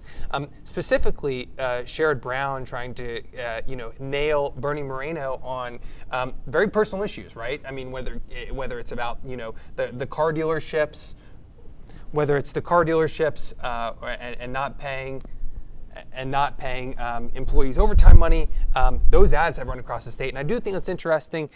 Early on, of course, Hamilton County, roughly 60% of the vote in, 260,000 votes, 61% so far for Sherrod Brown, which is no surprise, and Bernie Moreno, 35%. But I do think it's worth noting, of course, places like Cleveland only have the Cleveland area largely only have 34% in. Of course, Sherrod Brown's leading, but of course, more votes, to go for him there. I am curious about, for example, Dayton, Montgomery County, much closer. Bernie Moreno, 44%, Sherrod Brown, 52%. Of course, Dayton, one of those areas that's kind of blended. Same goes with Harrison out east. Closer. And of course, it's Delaware in the middle of the state, just north of Columbus. A very, toss-up area. Of course, Sherrod Brown, 47.9% for him. Bernie Moreno, just slightly above it, 49.5%. We see 94% of the vote in. So a couple of results there. I kind of want to take us back, though, give us a little bit more context. Ohio, largely being kind of one of the key swing states here, Katie. Want to take us, what are you thinking about these early results? What does it say? Is it still too early? What are you thinking? Well, I think what's interesting to see is that if we look at the results from where Tim Ryan was in his race against J.D. Vance 2 years ago, Brown is currently underperforming in Hamilton County at the same amount of precincts reporting. That's not a great sign. We obviously still have a good amount of time to go. He's trailing by just a couple points. Statewide, as you said, but obviously I think this will be a big marker for the rest of the country. as one of the most hotly contested Senate races. I mean, these two guys are head to head. They're every other ad on TV right now. Yeah. So what this race ends up as, I think, says a lot about the general swing of the country. Overall, in this race, we have 70% reporting across, all the different counties. I do think it's noteworthy that, of course, up near Williams, up north, in the northern part of the state, of course, this is kind of Bernie Moreno country, if you will, and this is largely where there was a lot of expectations that, specifically, as we talked about earlier, these younger males were going to turn out for not only Bernie Moreno, but also Trump. I think the Trump campaign was largely betting on this going into this election. And we really saw it, like we were talking about, towards the end of this campaign, where there was a push to get on places like Joe Rogan and to get on these podcasts that largely target young males in particular. So I do think that's interesting. Another issue we have, as Aiden and I were talking about at the desk earlier, is issue 1. Right. And we kind of began to unpack what it looked like. Of course, as we had mentioned, Vivek Ramaswamy, local Xavier X grad, and local J.D. Vance turned national, now on the ticket with Trump as the vice presidential nominee. I do wonder how much of their influence, because they've waded into this, kind of a ton. They're cutting ads. They're very involved in this issue 1 thing, which to most across this country is like, okay, what's issue 1 now? But for them, it's rather personal because they're from Cincinnati and they've gotten involved. What are we seeing early on with issue 1 in terms of results? What are people saying out there? Currently, we're seeing issue 1, no, is leading by about 9 points. So currently, voters are against issue 1 by a slight margin. But again, we have not seen all those results come in yet. And I would expect those numbers to change a little bit. But I think that what we're going to see is not a really clear Democrat-Republican split here. I think if you walk in your neighborhood right now, you can see a yes on one and a no on one sign. And they both say, stop gerrymandering. And that's confusing when you're a voter and you go to fill out your ballot and it says, if I vote yes, I end gerrymandering. If I vote no, I end gerrymandering. So I think that ballot language, which has been highly contested in the state courts, is really going to be confusing here for a lot of voters. It was confusing for me, and I knew about the issue. So I think we're really not going to see that straight Republican-Democrat divide. So I'll be really interested to see where those results come out. That's really interesting. I didn't even think about that because, quite frankly, just north of where we are now, north of Norwood, you see all these signs go up, and all of them have "Stop Gendering Marriage," something about that language. And you point out a good point. It's not really even clear because both sides have really tried to paint it, their way, right? And specifically, I think it's interesting that so many ads have been cut for this. I do wonder if it's something that we see across the country, if more, if this gets put on the ballot more, and there's a push to try to stop gerrymandering in a way. I'm curious, what's your overall thinking on that? And specifically when it comes to gerrymandering, I know you're now a senior in the PPP program here at Xavier. What's all that about? Well, what we're seeing is that voters don't like gerrymandering. I think that everybody, Republican or Democrat, would like to think that their elections are fair, right? So regardless of what party you are and regardless of what you're doing in redistricting, you have to try and appease what the voters want.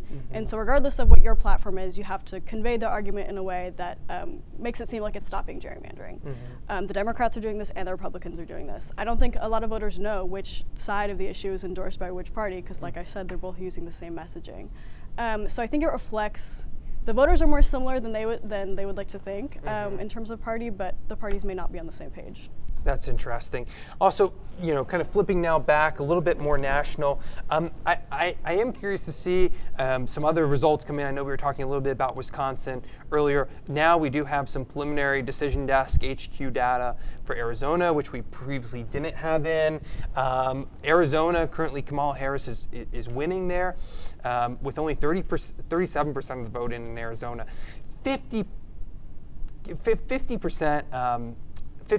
for the Harris campaign there. Donald Trump really close behind at 49.2.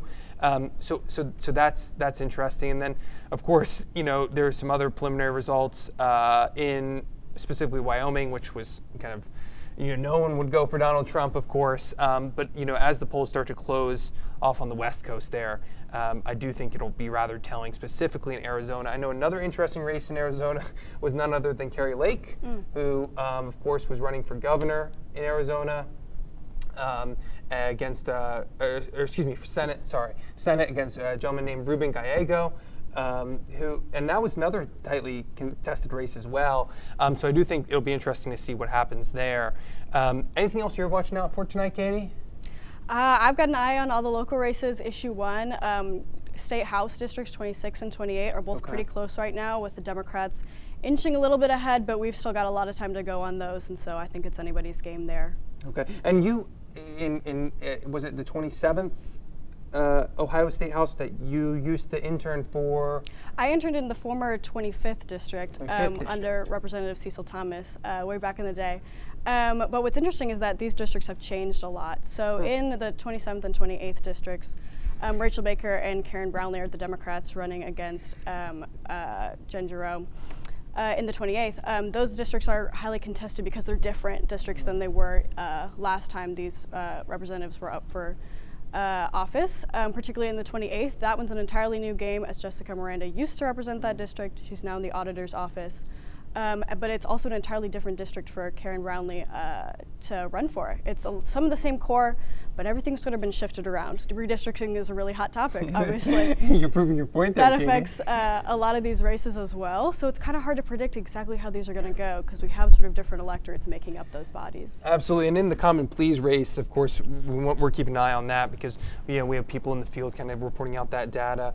Only 2 get through here. I haven't looked at the initial results there, but any insight specifically on that race? I know that there is an independent in that race as well that used to be on the Republican side that is now a Democrat.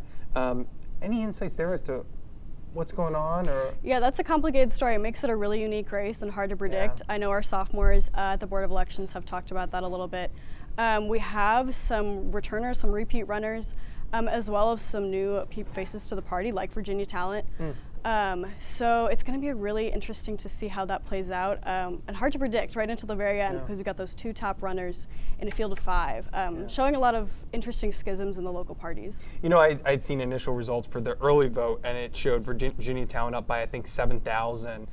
Something like 67,000 to 60,000. So an initial lead there, but I mean, it's a field of 5 at the end of the day. So you have a lot of competition, and you also have people, between Mundy and I know Talent, as Aiden and I were talking about that, our data science student who actually works interned for the Talent campaign, right? Sawyer, who was walking us through how similar those how similar those candidates really are. So I do think it will be telling as the night kind of goes on here, what happens. What else do we have going on here? I'm trying to look. Let's see. Consuming some data as we go here. Let's see. Georgia still leaning Trump. Virginia going for the Harris campaign. And New Jersey still for the Harris. I'm not seeing too much more reported there. Yeah, it's a crazy race so far, and there's still a lot to unpack. So with that, we will throw it back to the Board of Elections to hear from the people there.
All right, we're back here at the Board of Elections with a very talented team from the Talent Campaign.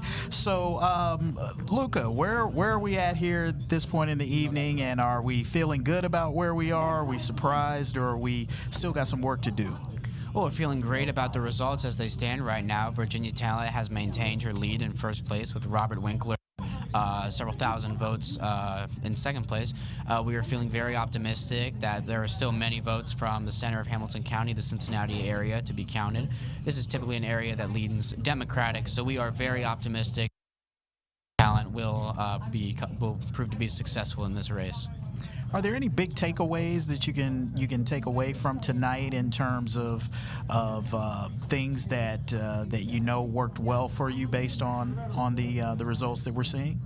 Well, I know that our main strategy once again was targeting our base voters in the main center, the urban center of Cincinnati, Hamilton County.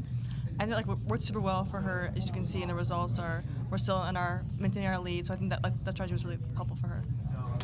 Anything in the data that's showing from any differences from past elections, and anything that you compare to that you looked at last elections that you're seeing Virginia overperform in any way?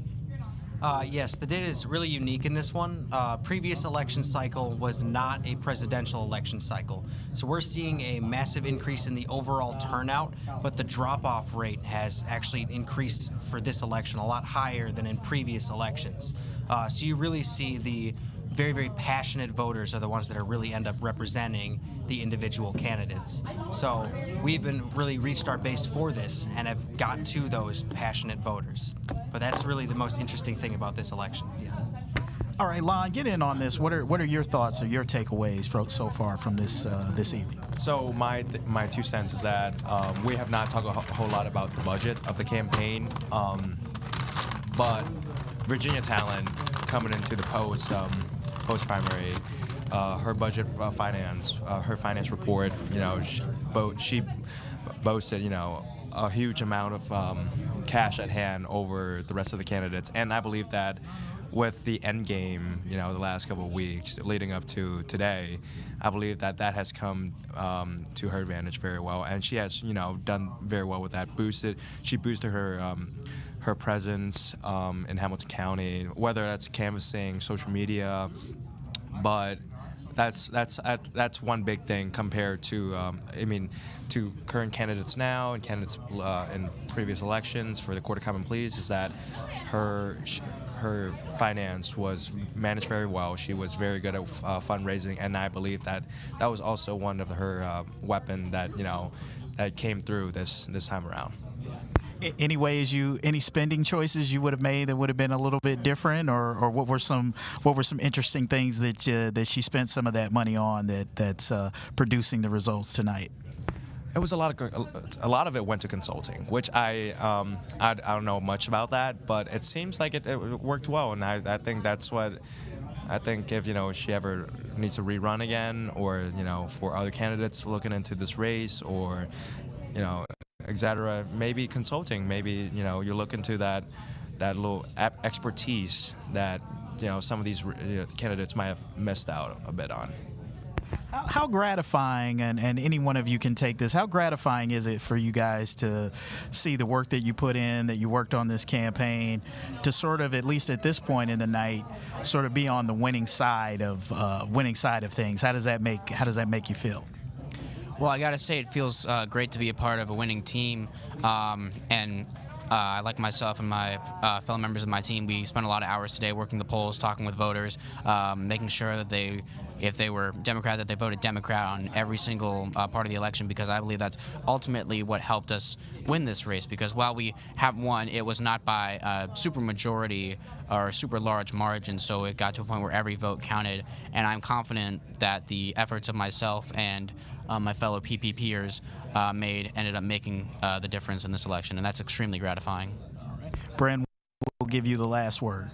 Yeah, I think that it was a really hard-fought race, and it was interesting to work on this campaign because it was 5 candidates instead of just the normal head-to-head race.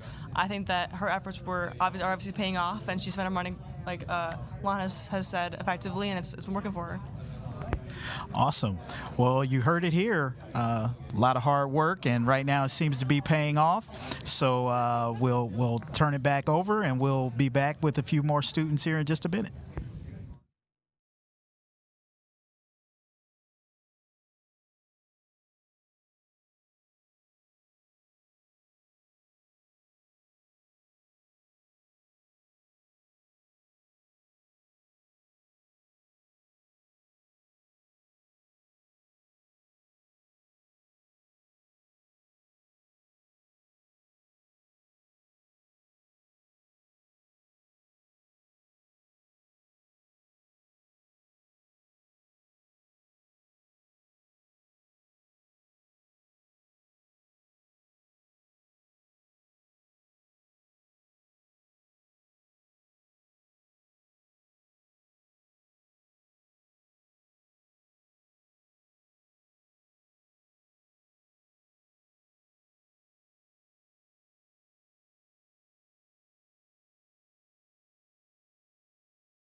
All right, we're back. We're back here again at the Board of Elections with some more members of the Connie Pillage team. So give us an update on where we are at this point in the evening. Yeah, definitely. So right now we are having about 240 of the 562 precincts reporting. We have taken a pretty strong lead for how close this race was always going to be at about 52% of the vote, and a lot of our swing areas look like they're really turning out for Connie Pillage, and I think we're feeling good. All right, great. So what's been the most surprising thing for you guys this evening, Megan? Yeah, I think the most surprising thing is just the northern suburbs. They've gone in the Connie Pillage's favor, which we were always skeptical if that was actually going to happen. So. Okay. All right. So what needs to happen here down the stretch for Connie to be able to go ahead and pull this in, bring this home? Yeah, we just need to continue to be able to pull from that north and from the east side of Hamilton County. We've already, for example, in Madeira, been able to pull strong support, which is really helping our numbers. But to continue to see those numbers come in as those precincts report, that would help us seal the deal and take home a good victory. What do you think is the key to her performing better than what you thought in some of those northern areas, and how much time did the campaign spend in those areas canvassing, trying to get votes there? Yeah, I mean, I think the campaign was certainly very pragmatic about the area that it devoted resources to. One of the biggest demographics that we really tried to message to and tried to reach out to were suburban women who supported the ballot measure last year to legalize abortion in our Constitution. And it looks like, given those suburbs that tended to before be a lot more in favor of Joe Dieters, looks like they really turned out for Connie Pillage tonight. Okay, so I just got an update that we just had a large dump, and now it looks like Pillage and Powers are within a point of each other right now. So it seems like things are kind of tightening up there. Does that how are you guys responding to that latest update? I would still say we are definitely cautiously optimistic. I obviously don't have the numbers right in front of me, but I would assume that Powers came up there because the west side started heavily reporting. We knew that the west side of Hamilton County was going to be led from the start of this. So if I sit down and I look at it, I'm assuming that that's where those numbers are coming from, and I'd say we're still pretty optimistic about this. All right. Well, maybe we'll give you guys a chance to kind of sit down and crunch those numbers and take a look at the data, and we'll have you back on a little bit later on. But it looks like it's going to be a close, tight finish. So we'll be interesting to see how it turns out. Well, thanks a lot, guys. Good work. Thank you. All right. We'll send it back to you guys.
All right, we're back with Nick, Howard, and Emma with the Melissa Powers campaign. So we just got in a large dump of votes. What does this mean so far for the Powers campaign?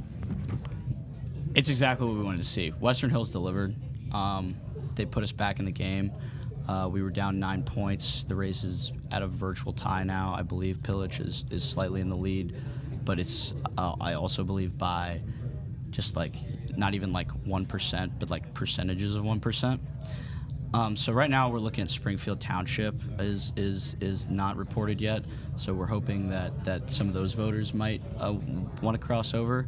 And we're also looking at some of the areas north of Sailor Park, so that little strip of Cincinnati that runs along the river on the west coast.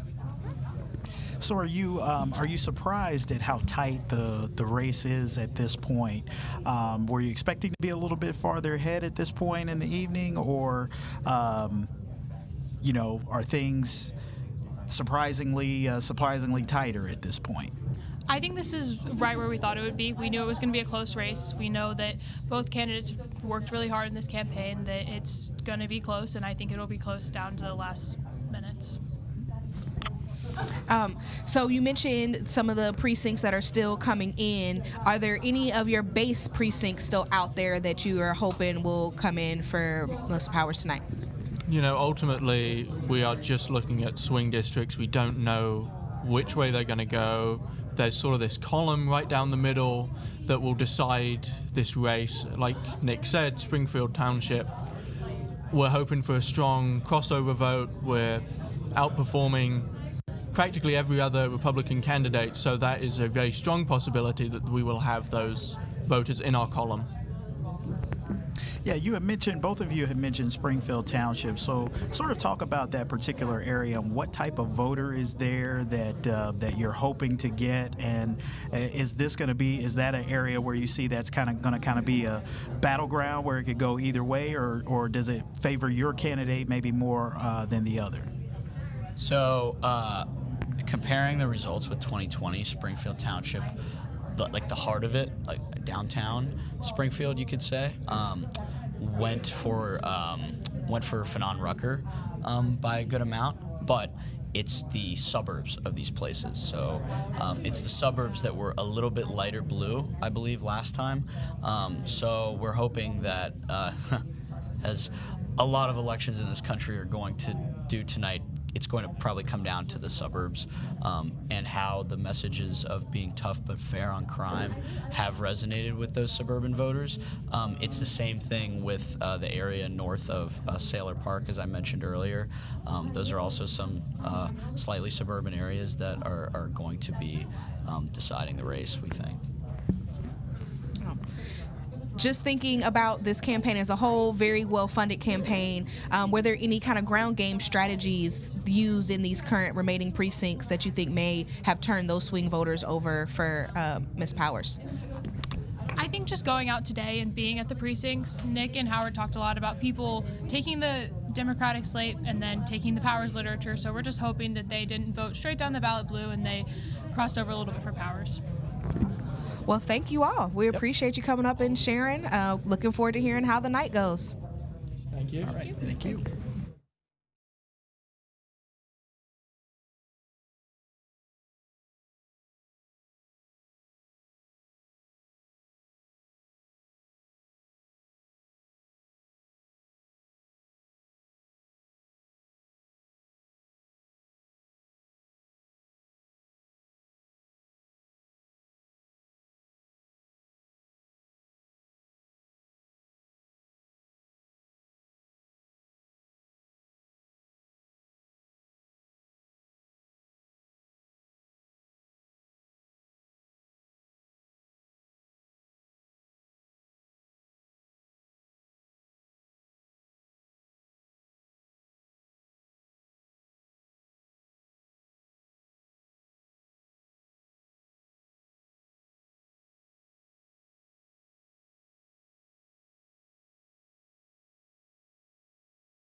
All right, so we're back here at the Board of Elections, and we've got the data science team from the Pillage campaign here. So kind of talk about some of the modeling that you guys did ahead of time, and how much of what we're seeing in the election results tonight are similar to what you've modeled.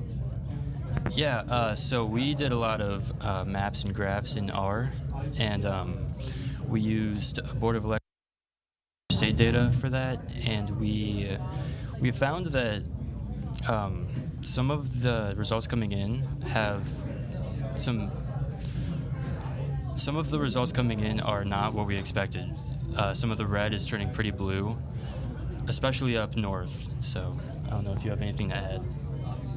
Well, right now I know the election's close, and based on what we have expected from the previous results, it looks like most areas are like swing. It's 50-50. In the current elections, I think 50.06 to Pillage, 49.94 to Powers. So it could go any way. It's all swing precincts left, so we can't predict it right now. It's insanely close. Yeah. Awesome. So when you're thinking about the data you've been running and the kind of precincts still left out there, is there anything that you think that you could have done to better predict this race than you already did? So we spent a lot of our time in these swing areas. A lot of these reside on like the north side of Cincinnati and the what neighborhood is Springfield? Springfield is one of the precincts that's left. So we spent a lot of our time campaigning there and going door knocking. Based off what we've seen in the past, like that area has been swing, and this is like from comparisons that we've done to previous elections for the prosecutor race, and also like comparing that to the presidential races that have happened in the past. So it is like pretty close to like what we expected, but hopefully it goes our way.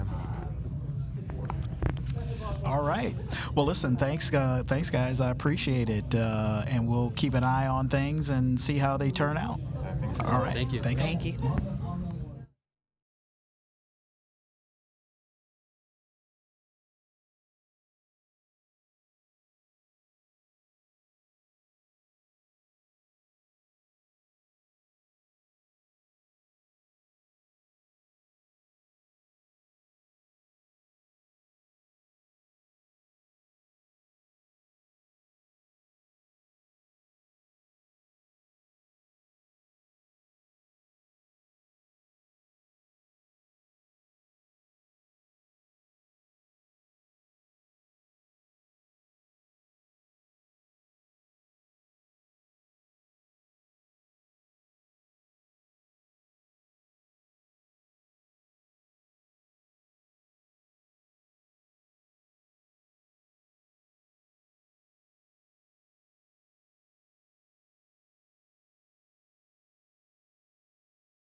All right, welcome back. We are here with Colleen and Rocco from the Powers campaign, and there's some data science students. So I'm going to ask you kind of about the data you're seeing now. What is this saying for the Melissa Powers campaign, and did any of your data models predict what we're seeing now? Yeah, definitely. So obviously the west side of Cincinnati, Hamilton County, we were projecting to lean more red, and those votes are the votes that we got, just came in probably 10, 15 minutes ago.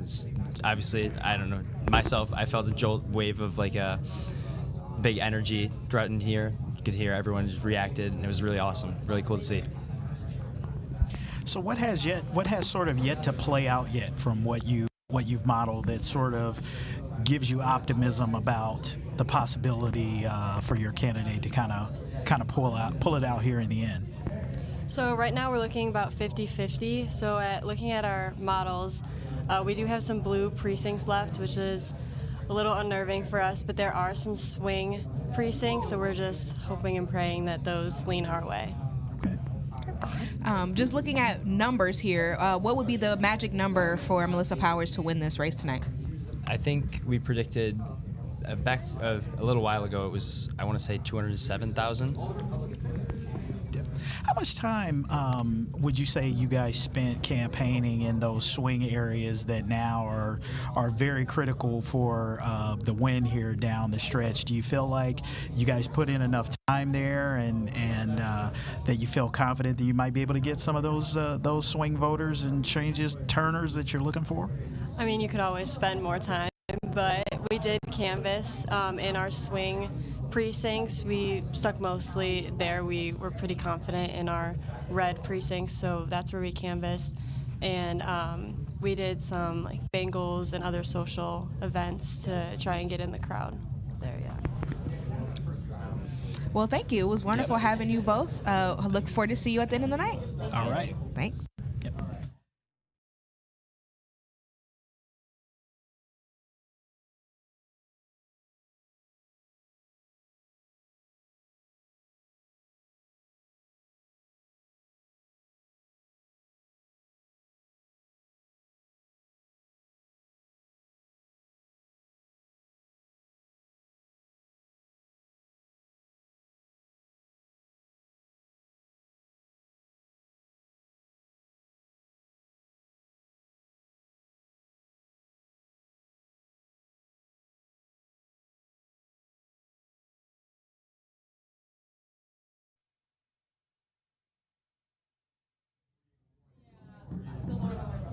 All right, we're back here at the Board of Elections with members of the Data and Science team from the Talent Campaign.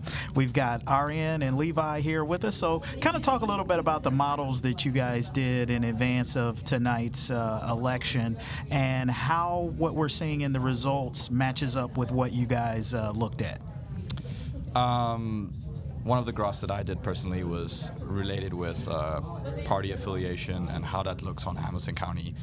And based off the results that we've seen so far, everything seems to be turned out right, with majority of Cincinnati being Democrats, more on the west side being more leaning towards Republican, and a bit of swing states mainly on the east side with some mix and match of Republican and Democrat so far.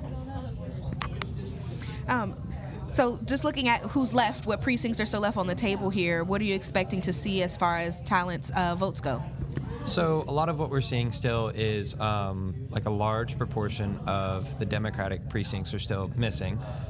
So we're expecting like the Democratic votes to still go up. So Virginia should still be in the running, and she still should be good. And then we have some swing, which might, but she still should be in good state. Thank you. So is there a magic number that you're looking at in terms of votes that you feel like if you hit that threshold, you feel like you're pretty much in there? Yeah, so we're looking at, I believe, 26.5. It's really difficult, especially with a field race, because obviously voters can vote for at least two people. So when we ran our model, we factored that in, and we ran a simulation of about more than like 100 times, and we got a mean value of about 26. We looked at past elections in 2020, I believe, where there were 4 candidates running, and the magic number was about 29%. So considering we have 5 people running this year, 26, 27 looks about right. So we're aiming for that magic number around 26%. And then has anything in the data surprised you so far, whether that's throughout the campaign or now just on election night? Has anything kind of taken you aback as far as what you predicted before? Actually, everything seems pretty on track with what we've predicted from previous elections right now. I mean, the only thing that's kind of throwing us off is like we're not seeing exactly what precincts are being reported all the time. So like, and then we're getting different groups, which is throwing the numbers off as they're coming in. But for the most part, everything looks about like what we've predicted so far. Last question for you guys, and then we'll let you go. So from this experience, you've done the modeling, now you're seeing the results coming in. So what has this sort of taught you about sort of like the academic exercise of doing the modeling and then human behavior? What do you see the correlations between the two? What have you learned about that?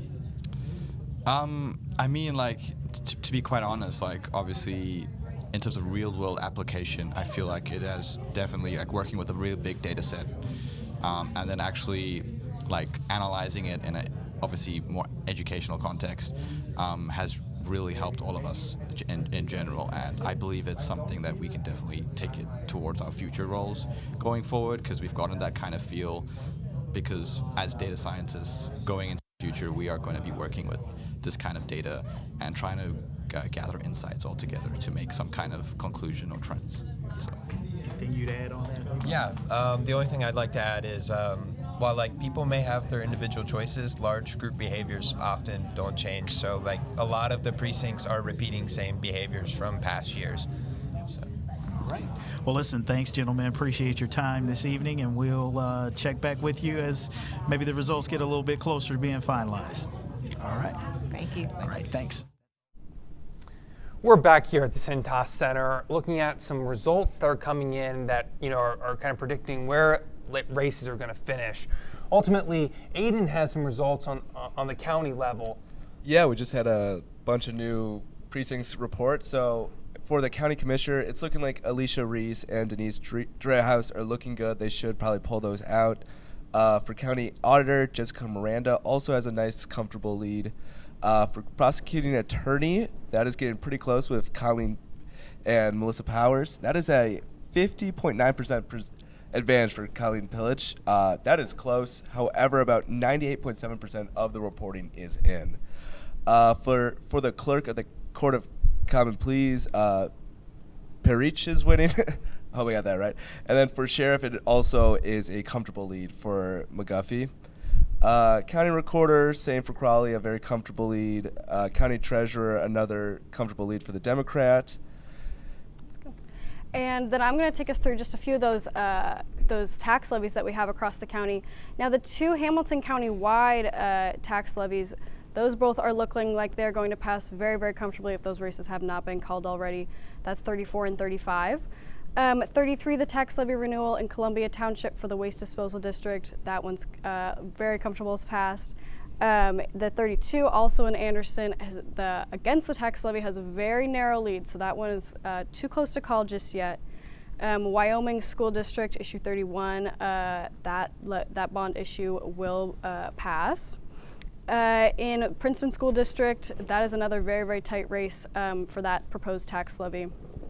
Mount Healthy, that is looking a little bit worse for the tax levy with 56% currently voting against it.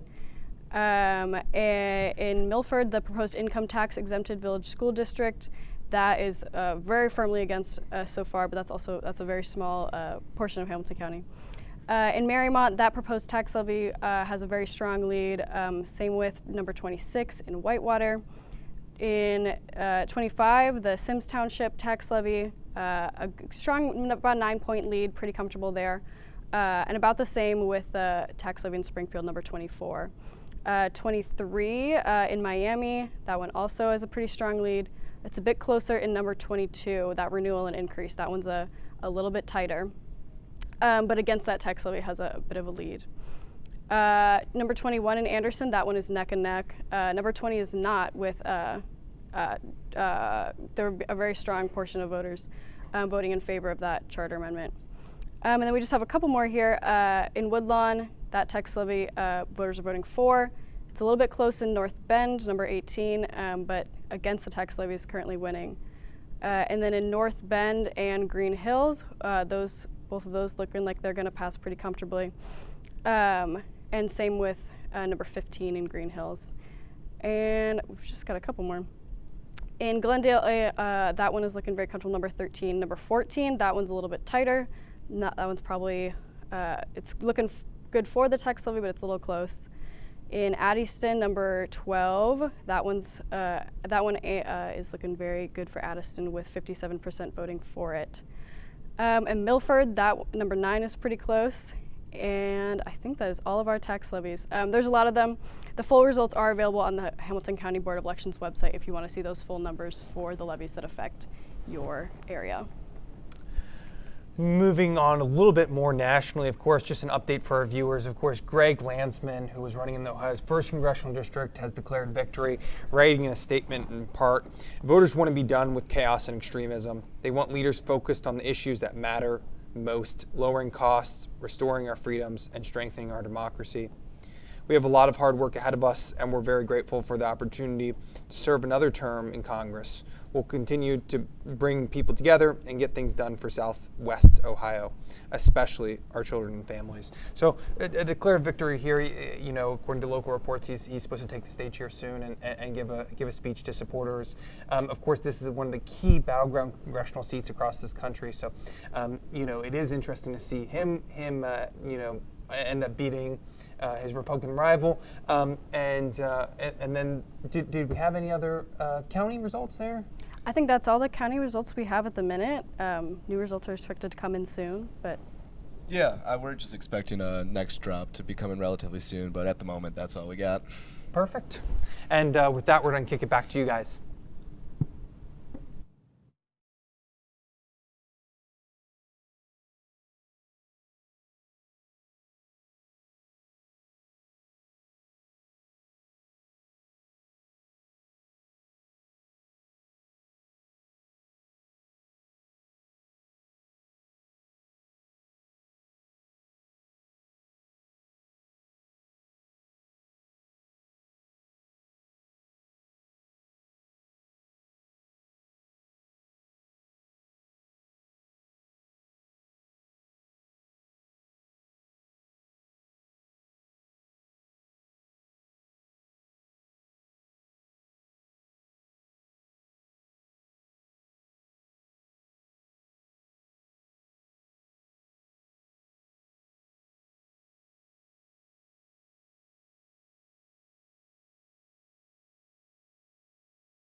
All right, we're here with the Pillage campaign, and so we're going to ask you guys how you're feeling right now.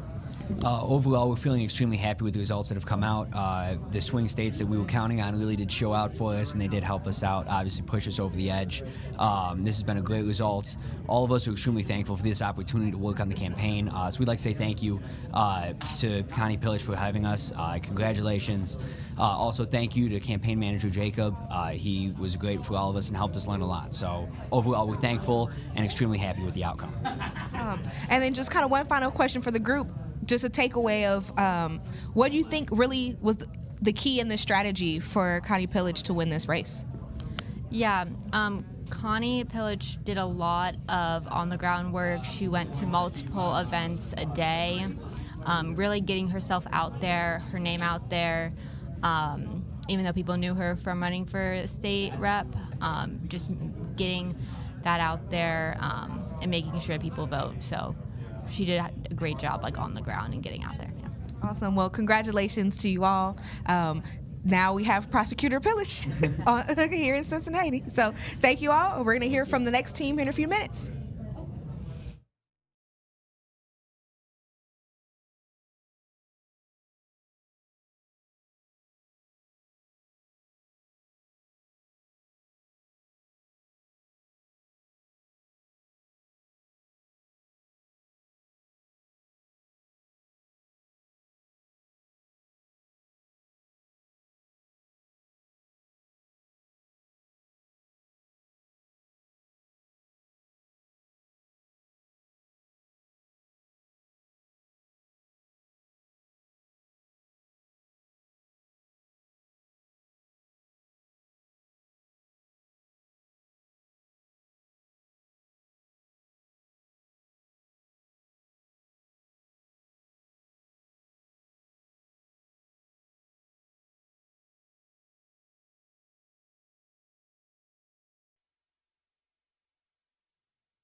All right, and we're here back with the Powers campaign, and so just want to ask you all, with these results, did tonight go how you predicted it all, and what do you think could have went different?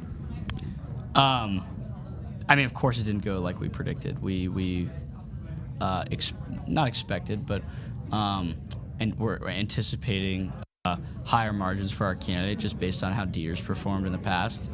And what was the second question? Oh, what do you think the campaign could have did different? Honestly, not much. I'm not gonna lie. Considering how blue Hamilton County is becoming, and considering that we raised $2 million to the opponent's $200,000, considering that we had a very robust ground game, we had an excellent candidate, and had some dedicated supporters. I really can't think of much we could have done different. I think we gave it the absolute best effort we could, and in politics, there's some things you can't fight, and I think one of those is the Democratic slate card. So that's just kind of how it goes. Absolutely, absolutely. I'm going to come over here to Emma. Was there anything that you take away from this experience, even though it wasn't exactly how you guys wanted to go? What was your biggest takeaway? I think my biggest takeaway was just the connections that I made in the process. I met a lot of people in Hamilton County. I got myself involved in local politics, and I think it's just a step towards getting more involved in races in the future and the government in Cincinnati. Awesome. Well, thank you all. Good work. Campaign politics is not easy, and nights like this do happen, but keep it up. Stay inspired. Really appreciate you guys. And hopefully I'll see you guys in the future on somebody else's campaign. Thank you. Thank you.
All right, we're back with the talent campaign, and I think some congratulations are in order.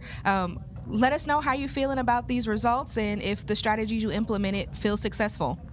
We are absolutely ecstatic about the results. Virginia's Talent coming in second alongside Robert Winkler to eventually become a judge for the Court of Common Pleas. This campaign was a success. The strategies we used very much worked. We are very excited. Awesome. And I'm going to ask, just based off this experience, what have you kind of learned about campaign politics, and how do you feel with a win tonight, if that kind of was reinforced your predictions of what it would feel like to do this type of work? I totally did not know what to expect whatsoever. I'm an international student, so I was just bombarded with so many stuff to do. How does this work? How does this work? And I mean, tonight was amazing. Actually being live and a part of it, looking at the results every half hour or an hour. I mean, it was just a really great experience. And in the end, we're just glad that Virginia Talents managed to get a seat for the Court of Common Pleas. Well, it was awesome speaking with you guys. You guys have a wealth of knowledge. I really appreciate it. Keep up the great work. Hopefully you'll see you out here on other campaigns and stuff in the future. But yeah, congratulations are in order. You guys did some great work. Have a wonderful night. Thank you so much. Thank you so much. Thank you.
All right, and we're closing out here at the field at the Board of Elections office, where we have interviewed some amazing students who have worked on 3 awesome campaigns and shared with us their insights, their feedback, and just wonderfully enthusiastic to be working with these students.